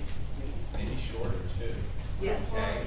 Does everybody see those flowers sitting there? Yes. Okay, it's the flowers. Those are Erica's. She could have kept them in her office, but they're out here, and the fragrance of lilac that is permeating the room is calming everybody down, and we're having a better meeting on that front. Opinions were still expressed, and agreements or disagreements were had, but it just seems calmer, and I think it's the flowers. So Thank you, Erica. Thank you. Might be on Yes. something. Thank you, Thank Erica. you. Yeah. Okay. So that said, So if I like wear a big flower hat, like every meeting? Yes. Please do. Feel free. Feel free. flowers at every meeting. They're in the budget. All right. Because we talked about this charter study commission, I just want to remind everybody that if you made an organizational chart of the Borough of Bradley Beach, the voters are at the top. So that's why, just to assure everybody, you are getting your say as to whether you want charter study commission or not, and you would get the say and who would be on that commission. So because you're at the top of the chart. I want to thank Dan Lees for years on the Environmental Commission. He's been on for a very long time, I think as long as I can remember, so it was a good long run for him. I appreciate that, and congrats to the people stepping up for that. Yeah, and it was Clerk Week last week. Sorry, it's Clerk Week this week. We passed the resolution at the last meeting, but that's hence the flowers. The Main Street group that was mentioned, a group of us, the mayor, the administrator, myself, I'm mentioning this because the mayor's newsletter said there were council members, plural, with an S on the end. There's one, it's me, just letting you know, I'm on the... Council, I'm a member of the council. Right, okay, well, this is mayor and council, so, okay. I just wanted to clear up the confusion, it's, I'm the other person. We have Main Street owners on that, and so far, so Ben Matlack, of course, our engineer, participates. So far, so good. And because I am out of ink at home, I'm gonna have to read these reports from here. So for the first aid report, for the operational period ending today, the squad responded to 6 day calls and 7 night calls. 8 were for medical, 1 for fire. The squad conducted 1 drill for the safety and education of the membership. They provided medical overwatch for the Tears Foundation walk. There were no out-of-town mutual aid requests, and the squad requested no mutual aid for this operational period. The squad fulfilled 100% of their assignments for this operational period. They, of course, are still looking for volunteers. They offer free training for qualified individuals. Anyone wanting to do this can find an application on the borough's website. And if you will now bear with me, I will go and find the fire report, which is right here. For the month ending April 30th, the fire department responded to 2 day calls and 3 night calls for a total of 5 calls. 3 were for alarm activations, 1 was for odor of gas, and 1 was for a flooded residence. The department conducted 2 trainings, 1 for engine operations, 1 for bailout harness operations. There were no mutual aid requests. The department fulfilled 100% of their assignments. assignments for this operational period. They are also still looking for volunteers, and they offer free training for qualified individuals. Anyone wishing to volunteer can find an application on the website. The Fletcher Lake Commission meets tomorrow, so this is a little bit old news. They just want you to know that they work for the betterment of both towns, both communities. So, you know, it's Fletcher Lake we share with Ocean Grove, and there's people in both communities on that. But they also want you to know that they tried last year a test of planting some perennials around the lake. I don't know where, so don't ask me.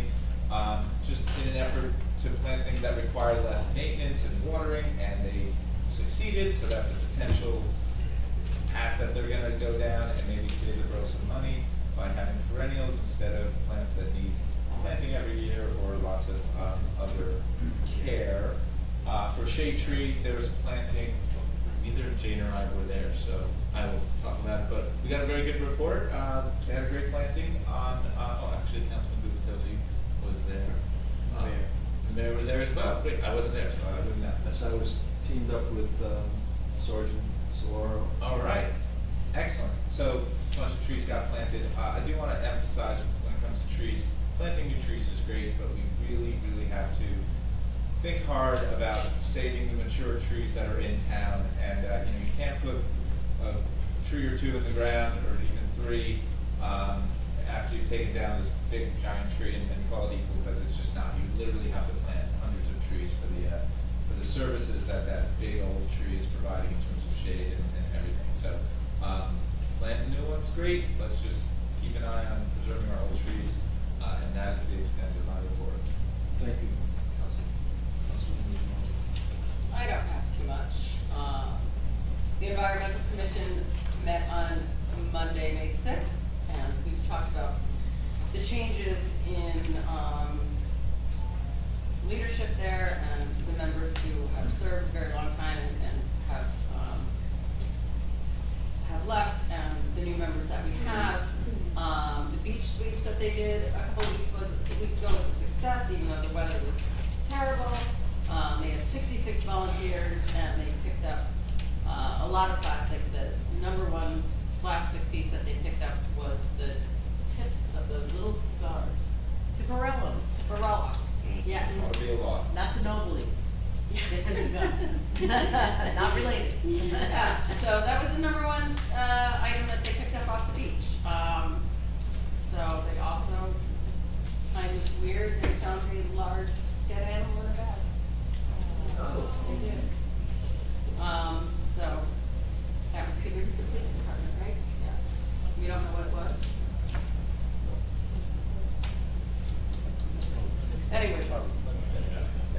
Anyway, it was sad. I love animals, so that makes me very sad. The mayor and I were at the Tears Organization Walk last week, and we tried to stay warm. And it was very cold. I got to pull out my winter coat again. I'm hoping I can put it in my closet and never take it out again till, I don't know, November. But that was a great event that they have every year, and it was a beautiful ceremony. And the land use board will meet on Thursday, May 16th. Thank you. Councilman Lucas. Sorry, I'm just getting notes. As the liaison to the police department, I want to start my police report once again congratulating our new chief of police, James Arnold. Sounds very good, chief, to be able to say that. And I also want to thank Detective Lieutenant Browning for his report.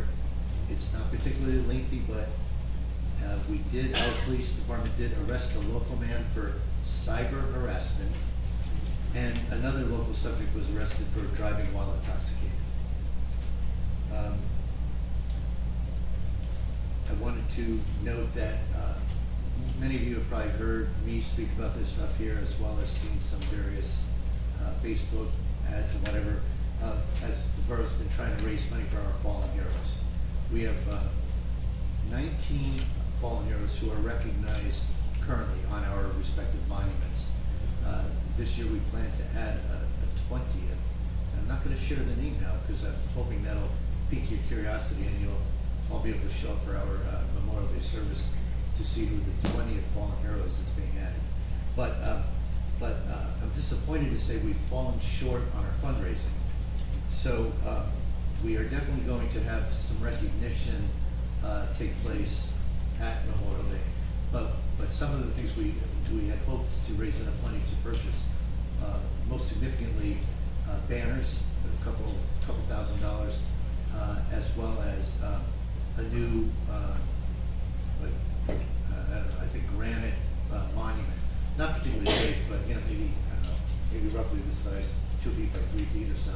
That would include all of the names. Right now, many of you may not realize this, we have the War Memorial at Riley Park, which is World War I focused.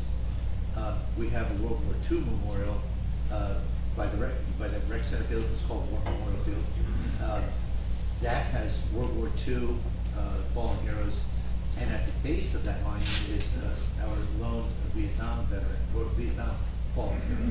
So they're a bit dispersed across the borough, and our goal is to get one plaque that covers everybody in one place in Riley Park. So we're going to continue fundraising efforts through Veterans Day. Our hope is to officially kick this off with the things we hope to purchase by Veterans Day. But nonetheless, we will be unveiling the name of our 20th fallen hero, who we just had not recognized up to this point, but it's a gentleman who died a number of years ago. So more to come on that. You'll be hearing a lot more shortly with Memorial Day rapidly approaching. Also, the BBBCA is planning an Alliance Week. I may not be getting the terminology right. Looking for Paula Gavico, I think. What might have been here, but left. Anyway, one day of that week, June 7th, I am responsible as a council person. I believe each one of us has been given a date and an event. So my responsibility will be to help coordinate a small celebratory function at the Maritime Forest, at the very north end of our beach. As most of you know, that Maritime Forest has been 20 years in the making, but we really culminated a lot of that work just a few years ago in a dedication ceremony to former Mayor Julie Schreck. And this is just an opportunity to continue to introduce people to the Maritime Forest, better understand the background of it and how it serves resiliency for the borough. So that will be June 7th at 5 p.m. and notices will be coming. Again, that's only a month away. So some good things I think on the horizon for us, and that's one of them. My final comment is just really frustration. I think I've said something about this at every meeting I've been at. I don't understand why we have gone almost a year and a half trying to establish a contract with our local 152. I know a number of you referenced that in your comments today. I'm sure our team is working hard, but I just don't understand why it's taking this long. And as far as I can tell, I haven't been updated by anyone to tell me there is an end in sight. So as far as I know, there's no end in sight, and I just don't understand it. I just want to make sure I make that statement publicly. That concludes my comments. Thank you. Oh, I'm sorry, Council President. Thank you. On behalf of the governing body, I would like to thank the members and the volunteers of the Shade Tree Commission that came out Saturday on May 4th. Larry Bagwell, Nick Korsich, Ann Gupitosi, Noel Weinberg, Caroline Davidson, and Susan Parasol. You guys rock. You planted over 21 trees throughout the borough. They were in 3rd Avenue, Fountain Park, Sylvan Lake, and several residential areas as well. The plantings included 6 Honor Me trees that were dedicated to loved ones. That raised $2,100, so that helped subsidize this planting. May 6th, the students from the Bradley Beach Elementary School Environmental Club and Garden Club, along with the Shade Tree Commission members, Larry Bagwell, Nick Korsich, Noel Weinberg, and the liaison, Jane DeNoble, planted the Pollinator Point, and my back can vouch for this. We planted almost 50 plants that will help feature, that are featuring native flowering plants, pollination and provide food for wildlife. It's located Second Avenue between Beach and Central. Take a look. It's still a work in progress, but it's pretty awesome. And the next tree planting will be the end of September. Next, for the Tourism Commission. The Tourism Commission has been approved for free marketing collateral from the Monmouth County Board of County Commissioners through a destination marketing organization, American Rescue Plan grant was awarded to the Monmouth County Division of Tourism. The Bradley Beach Tourism Commission is thrilled for this support and focused on attracting very happy visitors. Yes. Bless you. The Tourism Commission has ordered signs to promote delivery and takeout from our local businesses. Each sign will be posted at each beach entrance, also in Riley Park, with a QR code that directs potential customers to a site listing all Bradley Beach eating establishments. And the summer entertainment series will start July 6th with Kenny K and The Way. On to the school. Bradley Beach Elementary School is celebrating Teacher Appreciation Week, and they are acknowledging and celebrating the dedication and hard work of their teachers. They are excited to announce a Spirit Week in their honor, featuring fun activities and events each day, showing their gratitude and support for the incredible educators who make a difference in their lives every day. And that completes my report. Thank you very much. Okay, thank you, Vice President. You're welcome. I have a couple of comments. I'll try to keep them short. The Mayor's Wellness Committee is sponsoring a blood drive on Tuesday, May 14th, from 11:30 to 5:30 at the Bradley Beach Firehouse. We've had great participation on past drives, and we really encourage you to consider participating. This is one of our key charges as a wellness committee, trying to promote health and well-being of all. So, And if I may add, they have excellent snacks afterward. It's definitely worth it, yes. Main Street, we had a couple of comments around Main Street. This team is working on a recommendation. We have had a couple meetings and they've been pretty productive, so I'm pleased with that.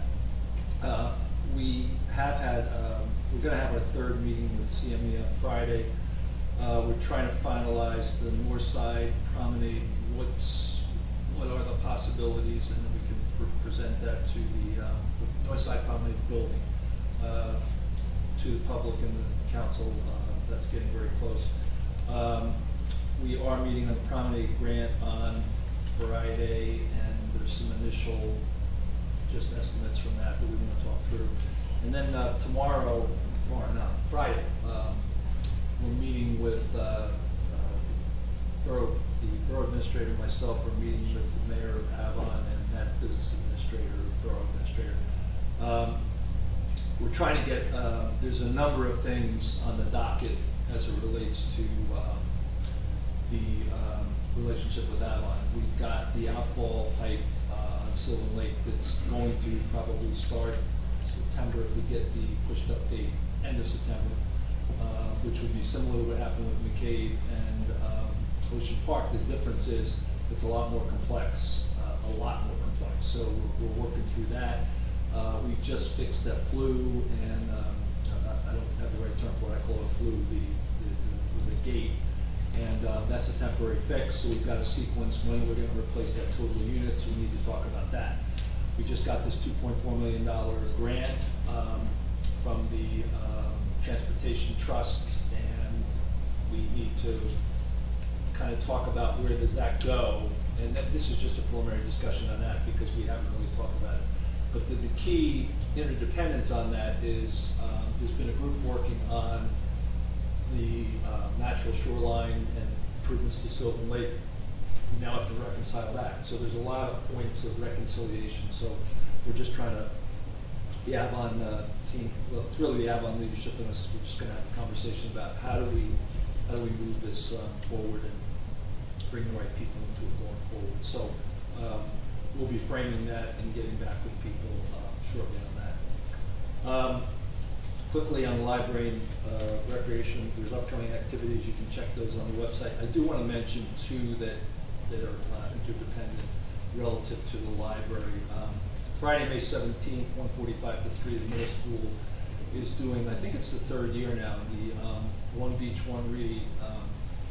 It's going to be supported by the 5th to 8th grade students. The discussion is going to be on the book Mexikid, with a comic book workshop to follow, which was very successful last year, something very similar. Registration is required, but it's really a great program that's volunteer-led, and improving our literacy and engagement is great. On Tuesday, May 21st, 6 p.m. to 8 p.m. at the Bradley Beach Firehouse Banquet Hall, there will be a One Beach, One Read discussion. That book is Magic Screens of Frankie Presto by Mitch Albom. All of Bradley Beach is invited to read this book, and there'll be a come-together discussion. It's a potluck dinner, and a book discussion. So I attended last year. We probably had 40 or 50 people there. It was very interesting. And the books, I think, if you look at the website, there's places where you can acquire those 2 books. So I just wanted to make that point, and I just wanted to make one other point relative to Councilman Guvatosa's comment on the contract. We actually briefed the council on that 2 executive sessions ago, and I thought we had clarity on where we were, so I'll make an effort to make sure that we do that again, because we are pretty square, we pretty much understand where we are and where we're going, but we will update again. There's no end in sight, correct, Mayor? I'm sorry? There's no end in sight? Is there an end in sight?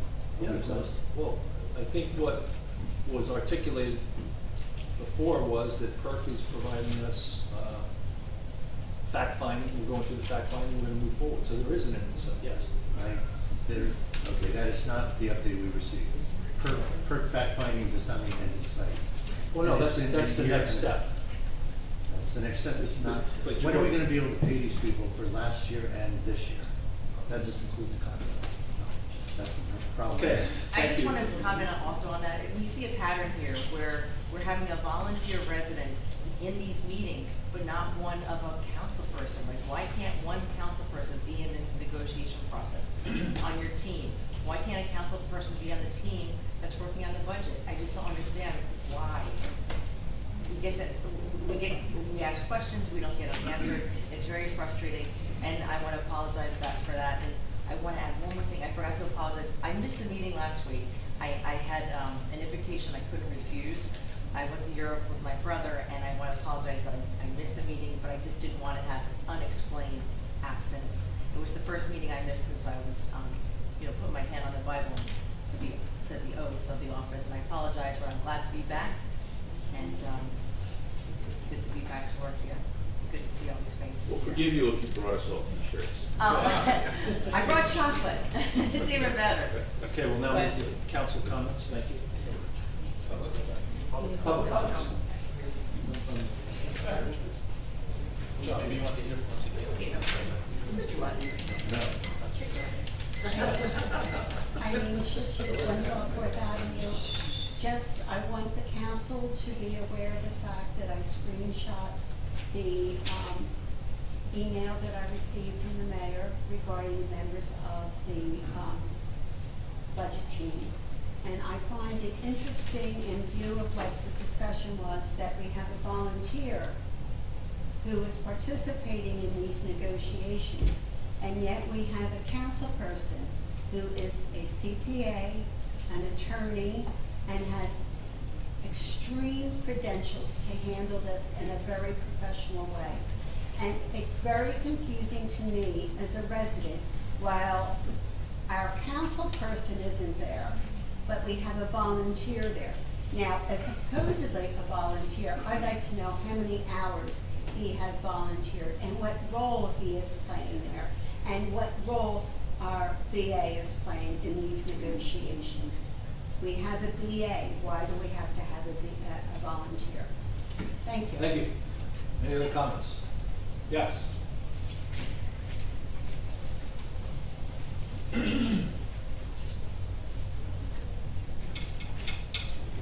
Kathleen Morales, 602 4th Avenue.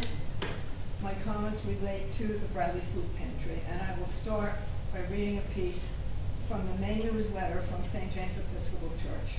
and it reads, "It's crucial to address the misinformation, distortions, and disparaging remarks circulating about our church and our community. Bishop Sally's response to the Coaster's article encapsulates the situation accurately, stating, in quotes, I am disappointed with the way the food pantry has used media attention, half-truths, and even outright misrepresentations to apply pressure on the church to make accommodations in their favor at the expense of the congregation and the community." Now, the following are my remarks that I posted yesterday on the Bradley Beach Facebook page, Preserving Bradley Beach. "My husband and I have owned our home on 4th Avenue, directly across from St. James Episcopal Church, for 22 years. 20 of those years have been peaceful.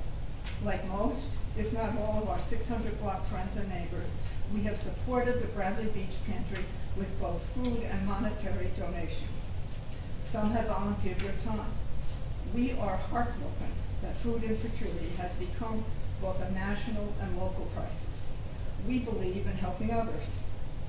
I'm writing for my husband and myself. This is personal. We have been slandered and maligned in the press and on social media, and actually here at one of these council meetings. We have been gossiped about in local restaurants. We made a decision in March of last year to not contact local news and not post on social media. To those of you who have posted inaccurate information, distorted the truth, made derogatory comments about us, I am surprised at your very unchristian-like behavior. You don't know us. You've never spoken with us. You couldn't pick us out of a crowd. To those who imply we are racist and don't want those people in our neighborhood, we are those people. My husband was born in a small, dusty town, Chasuitas, Mexico. His parents moved to America when Charlie was a baby. He grew up in a one-bedroom tenement in Hell's Kitchen. The rest is history. One of struggle, hard work, believing in the American dream, celebrating the canonization of his grandfather by Pope John Paul in May 2000. Our family was in Rome that memorable day to participate in the ceremony proclaiming sainthood for 25 Mexican martyrs, including my husband's grandfather, St. Manuel Morales. That's quite an extraordinary family history, especially for those people. Judge not, lest you be judged. Matthew 7:1. Facts matter. Truth matters. A few facts.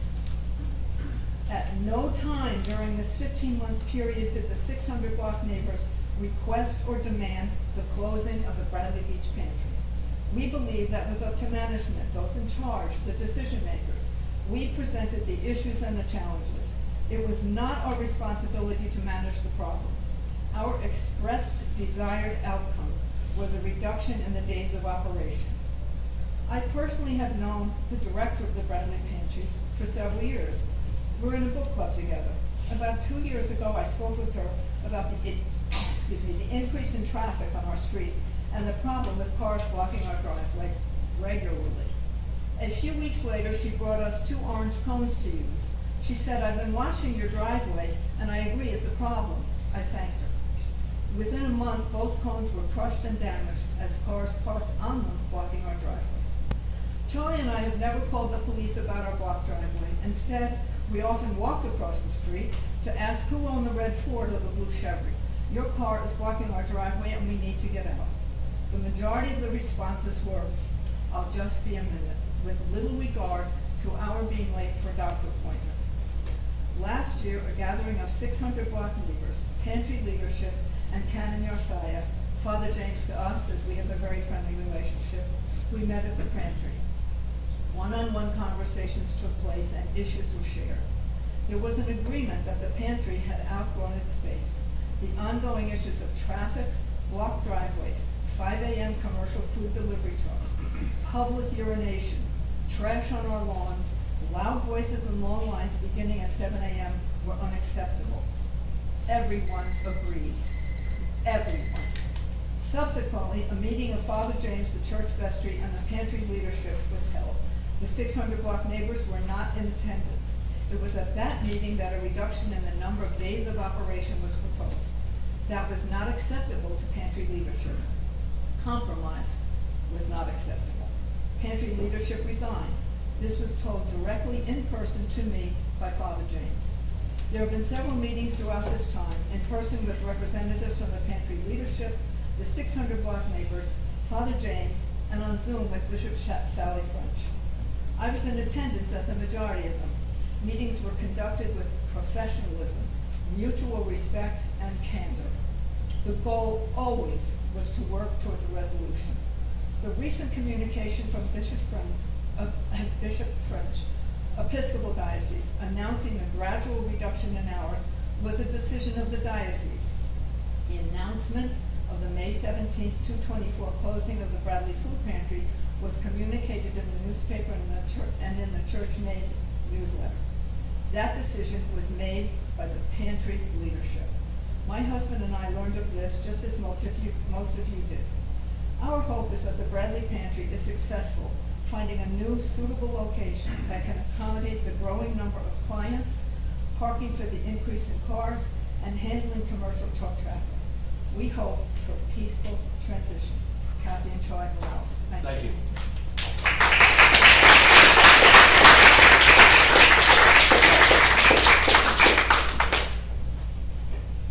Cindy Buchanan, 218 Fourth Ave. First off, I applaud you, Kathy, for standing up here and reading everything you did.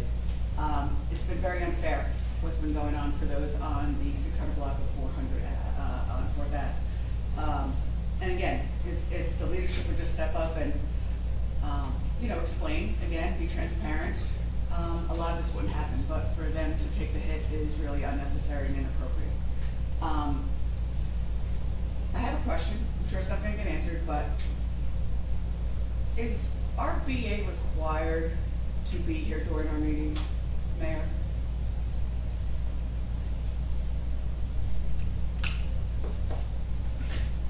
She is here. Okay. So, thank you.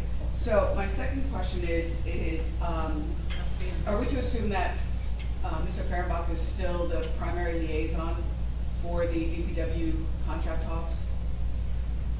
Yes, no, maybe so? I'm going to give you the comment too. Okay, convenient. And then I would, well, not that one's assumed, but I'll assume that also means he's still acting in some type of volunteer capacity as a BA. Again, as a resident, I find it disturbing. I find it more disturbing that tonight he decided to sit on the floor in the back corner of this room, feverishly taking notes, while our acting BA sat in that, when she was here, and didn't take one note during the entire evening. Not so much as a follow-up question for a resident, any of them.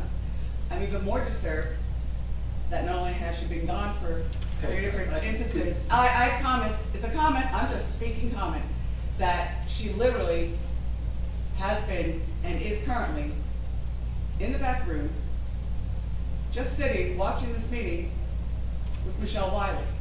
I have a real problem with that. That we are paying $110,000, $120,000 for someone who clearly cannot do the job, does not want to do the job. Thank you for your opinion. Thank you, but I have 5 minutes to talk. You really need to be. No, it's 5 minutes. Let's go to law. I am allowed to say what I want. I'm speaking of fact. You cannot stop me, but thank you anyway. You're speaking of opinion, I'm sorry. No, I'm not opinion, because if we go back there right now, we can all see her sitting with Michelle Wiley, but we're not going to go there right now. I'm giving you the fact that it is unconscionable that you continue to play this charade, that you continue to block and not allow any one of our 4 very competent council people to be a part of this administration, to make us run well, to make us run efficiently, to speak on behalf of all of us who have voted for them. All I can say is I hope the council continues to say no when you don't get your answers. So if you get nothing about the budget, please continue to say no. Captain soon-to-be Chief Arnold, we applaud you, we thank you. We have already seen a difference in the force. It is nice to see police officers waving, saying hello, stopping and saying, how are you? Actually having a laugh.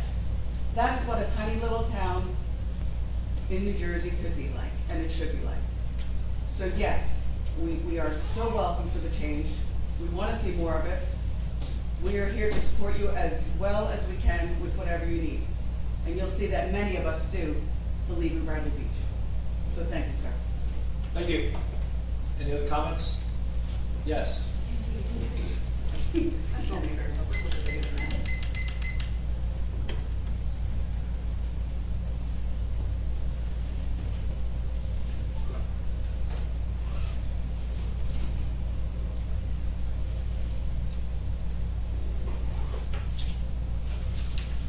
Nancy Meadow, Ocean Park condominiums. So much to say, such little time. I want to reiterate, as I think I've said, since October 2022 maybe, about the Ocean Park pipe, that I am still waiting to hear from our Oprah attorney from a letter I sent on February 18th. I find this unacceptable. And now as you're moving about another pipe, hello, who said these things are gonna happen? I hate it when I'm right. And on that theme, and at the end of my 5 minutes, Mr. Cannon, if you could answer me, it might be helpful. Well, it would be helpful. I am waiting for a reply to a letter that I sent to the mayor on April 17th, because since December 15th, I've been trying to resolve a landlord not registering a rental property, and I keep following up with Oprah's, and I keep being told it's not listed, and then the code department doesn't do anything about it, so I went to the next chain of command, which would be the mayor, who says he answers everything. And Mr. Cannon, what I'd like to hear from you at the end is, what is the next step up that's going to maybe shed some light on this for me? That being said, I have also said before that I believe we need 2 managers in Borough Hall, business manager and an office manager, because I am sick of the office management and the website that goes from bad to worse. And I would like to point out that on April 30th, I went to get a pickleball lesson at 6:30, because it said the date, it was from like 9:30 a.m. to 10:30 p.m. It's not, so I went there for no reason. I would also like to say that they said that there were lessons on Tuesday, May 6th. I believe today is Wednesday the 8th, so that would be Tuesday the 7th. I don't understand why I'm paying these people. Seriously, it's not funny anymore, it's embarrassing. Personally, if I worked there, I would turn off that website, which also, may I say, does not list the board of directors of the rec center. And it's funny that all of these issues I have kind of focus in one direction. Oh, bless you. Same way with tourism. They had a meeting, yeah. The agenda wasn't posted 48 hours ahead of time. I don't know if it has to, but I would suggest that, again, you have to legislate, that all meetings have the same parameters regarding Zoom, advance notice agendas posted, etc. Just would be courteous. And I really don't want anything posted about restaurants on the brick walk. We did it for COVID to help. COVID's over, get beyond it. And the fact that they can just assume they can do this is even more insulting and disrespectful, but we do know that that is a trend. And then, sort of lastly, but not really, when you say you're not on social media, and then you post a letter on social media, that seems to be a little bit contradictory, to put it politely. I would actually put it in the category of lie. When you use pronouns of our and we, I would like to have and antecedent to know who you're referring to. Just because I know I'm not part of the we, these people, business people on the main street, well, what about residents? If you want us to spend our money there, I would think we could have an impact on it, or at least make a statement or two. And may I say that I do not deal with unilateral decisions. Just because you can doesn't mean you should. And I don't think that there is respect in different points of view as you try to shut down somebody who disagreed with you about the competence of our employees. I don't even think to try that with me. And what I'd like to know is what actual improvements that will benefit everyone in the borough are you referring to? Because I've not seen any that have benefited me. And I can't be the only one with that, because I know. Because, let's face it, we all chat. So with that being said, Mr. Cannon? Thank you. Next, yes. I'm not sure which one, there is no next up. I'm sure if you give the address, we can have code enforcement shut up. It's being handled. It's being handled. What does that mean? It's being handled. When? How? This has been since I'd be happy to December talk- 15th. I'd be happy to talk to you offline about it. Yeah, we can't talk about, we can't announce whatever enforcement is right now. Since December 15th, is that rational? I'm not sure we can understand your December 15 comment, but yes. That's when I brought it to the attention of the borough. Thank you. That was stated in the letter to you. Thank you. Hi, Ray Castellano, 604 Bradley Boulevard. Last meeting, there was a gentleman sitting somewhere around here, I think he was from the EOF of something, and he talked about some Sylvan Lake and the Neptune Borough. What he was talking about was how a lot of the water, the rainwater, the storm water from Neptune flows into Sylvan Lake. Everybody remember that conversation? Okay. So my question is there a way that we can charge Neptune for their stormwater?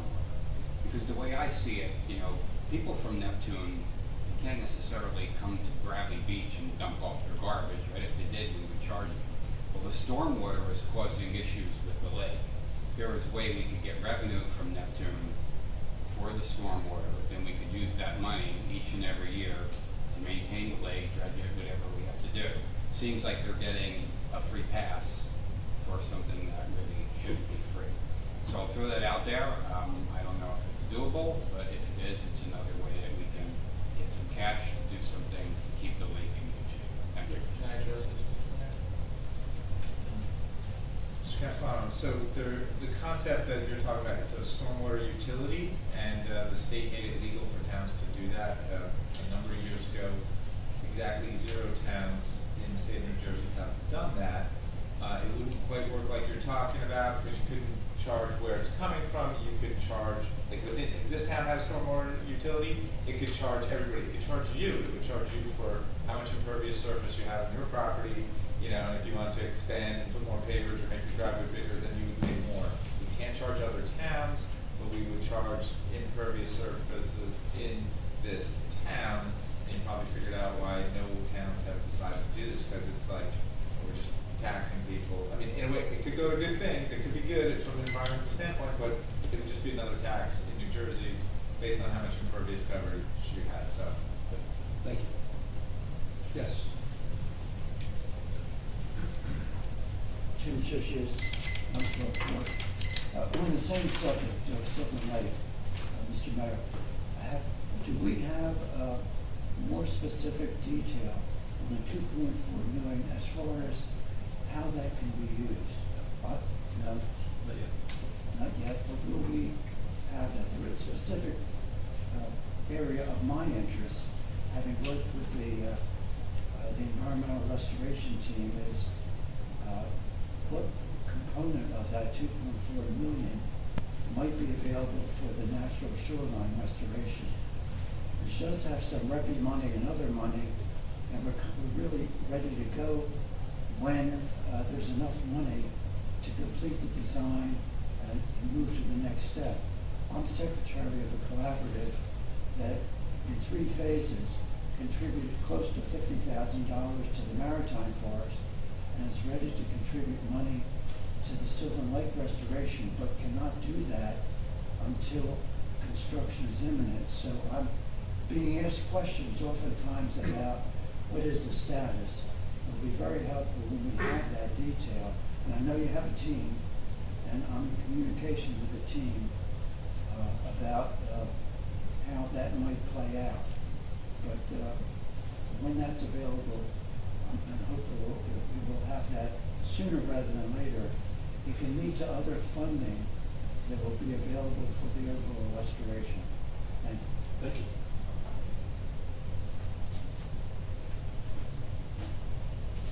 Sorry, yes.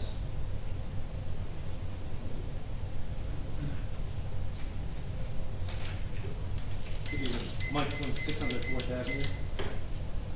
At the last meeting, I asked a question about the library's annual audits and was told that that my information that I received from the state was incorrect. So I reached out to the library director here, and on Tuesday, April 30th, at 5:53 p.m., she answered my email. Hello, Mike. Thank you for reaching out. I hope to clarify some of your concerns with the following information. We were notified on October 3rd, 2022 by Wilcox and Company they will not be conducting the library's 2021 audit. The library then engaged Aliwa and Company to complete the 2021 audit. The 2021 audit was received by the library on February 20th, 2024, and accepted by the Board of Trustees at the February 26, 2024 meeting. Robert Keith did reach out to me regarding the audits, and I responded to him with the library's audit status. I'm not sure if that was before or after your communication with him. I'm in contact with the library's current auditor, Aliwa and Company, and we will start the 2022 audit in the second week of May. I had attached the audits for 2019, 2020, 2021. So, my questions have always been about process. You know, I've asked, questions about, has the annual financial statement for 2023 been published yet? And as of this evening on the website, it hasn't. At the last meeting, I was told it wasn't. And I'm assuming because it hasn't been published, it still hasn't been. So as a governing body, are you comfortable, especially with the issues that came out when we look at the 2022 audit versus the 2022 annual financial statement, all the significant differences that you're seeing in expenses that when you're looking at the budgets now, are you comfortable with what you're seeing for 2023?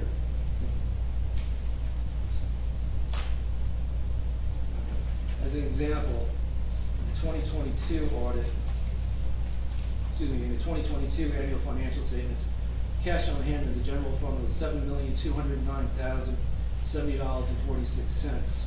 The audit report said cash was $4,004,143.46. Appropriations within caps and outside caps was $10,402,376.24 in the annual financial statement. The audit report had it at $10,971,299.33.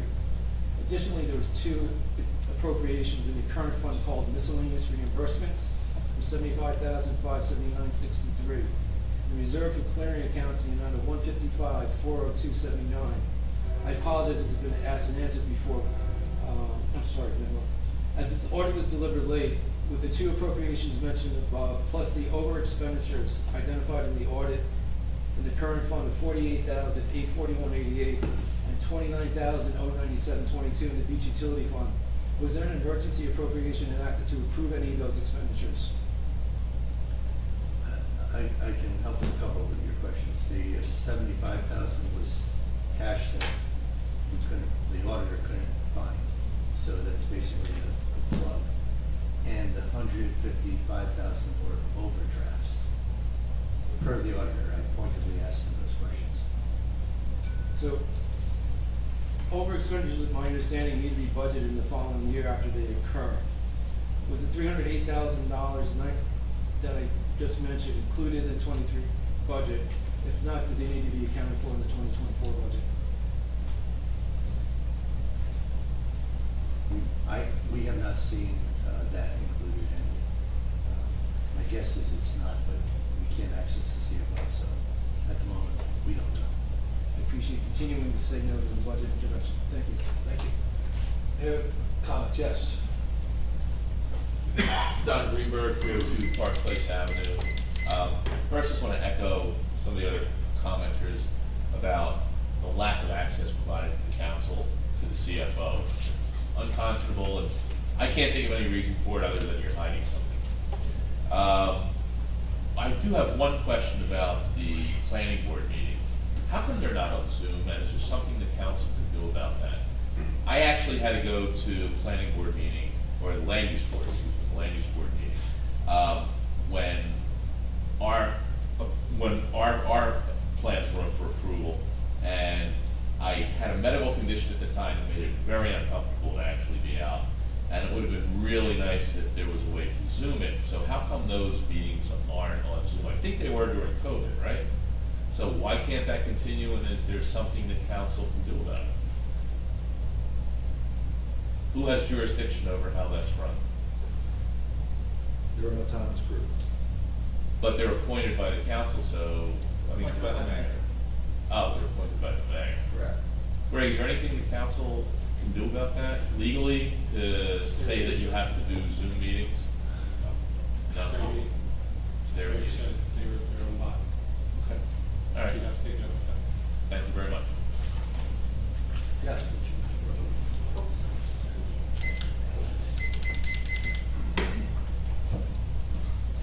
Linda W., 312 Brindley. Congratulations. You're doing a great job. Everybody's doing a great job, and we really appreciate it. Thank you. Mayor, you never gave a recreation report, how come? Aren't you? No, you didn't. I was listening to it. What was recreation?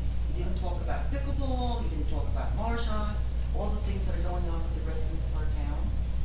I was just wondering if you could do that next time. We'd appreciate it. Also, when the gentleman that was sitting next to me was talking numbers, I had no idea what he was talking about. Wouldn't it have behooved us all that Meredith was there, she could answer those questions? Because that's in her realm, isn't it? And why would Al have to answer them? I was just wondering. Thank you. I'm not done. I was just thanking you for your comment. Oh, yeah, and thank you for the lilac spread. I think it's lavender. It's whomever that Oh, needs I to be. got well, the next meeting is gonna be loud. All I don't know, this has been calming me down all day. Thank you. Yes.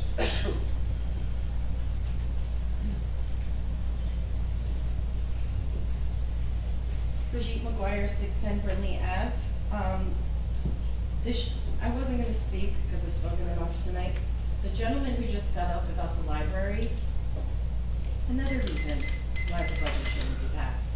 If the 2022 audit hasn't even started on the library or just started, there lies another huge issue of how things are managed here. I do want to thank this council for voting down the introduction for a third time. I have to lend a huge thank you to Councilman Gubitosi. The way you answer questions, the way you respond to residents about the budget, how hard you work in the details of this budget. It's just how it's supposed to happen. And I feel like you're carrying the load of the CFO, the borough attorney, the mayor, the VA, when you answer these questions. And I just have to say thank you for that. So I just had to point that out because it's irritating to sit here and to not have the professionals, to not have people sitting here answering questions, and to have the volunteer residents sitting on the floor, which is a fire hazard, because I remember another meeting, someone was told to get up off the floor, and there were seats open. So I know it's frustrating, Mayor, that I'm pointing this out, but it's just the obvious. He's taking notes the entire time sitting on the floor. And he could, give him a seat at the table. If he's working for us as a volunteer, give him a seat so we can ask him questions. That would be really great. My other, congratulations. because, multiple, officers, sergeants, I don't know title per person, I try so hard, have just said since you have taken over, and also Detective Browning, is it Detective? Detective Lieutenant. Okay, Detective Lieutenant Browning, that since you guys have really been handling things that more got done in 2 weeks than got done in 10 years. And I want to say a good 8 different police officers have said that. I also want to stress how many of them also said they were so happy to support the fire department at the fish fry that they were finally allowed to be at. Allowed. With that statement, I have to go back and just mention how much had been ignored by what happened with our old chief. And I know we're all moving forward, but it's really hard to move forward when we have a mayor who ignored how a black man was treated on our streets. When we have a mayor who ignored everything in that prosecutor's report, who tried to hold that report till the last minute.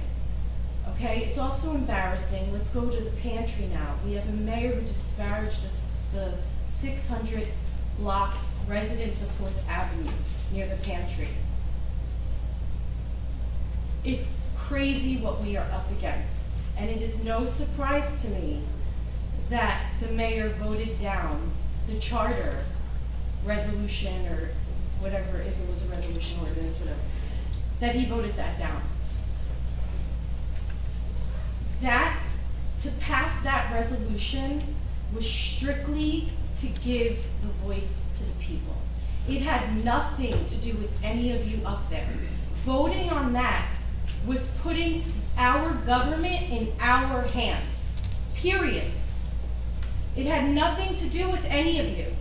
So to have a mayor who acts like a dictator day in and day out, who has hid money from us. I remember standing up here in 2022 during the budget season saying if you're not telling us information, it means you're hiding something. And here we are in 2024, and Mr. Greenberg just said the same thing.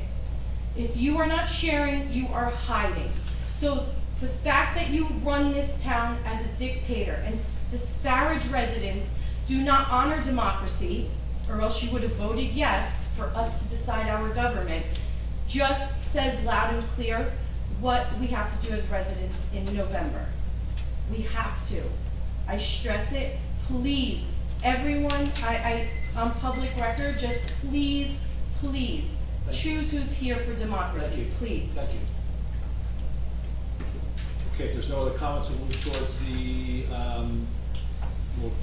we'll adjourn and adjourn into executive session. Make a motion to 2024-2014. Second. Mr. Noble? Yes. Mr. Tozy? Yes. Mr. Mahoney? Yes. Mr. Glover? Yes. Mayor Blatt?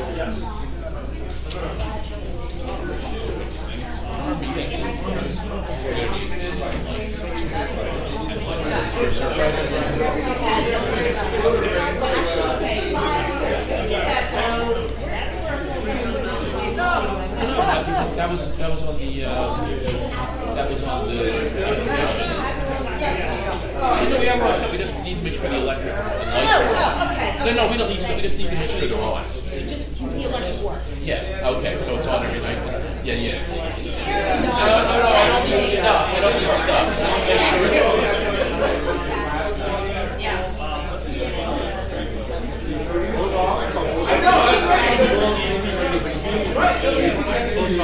We're gonna get home early.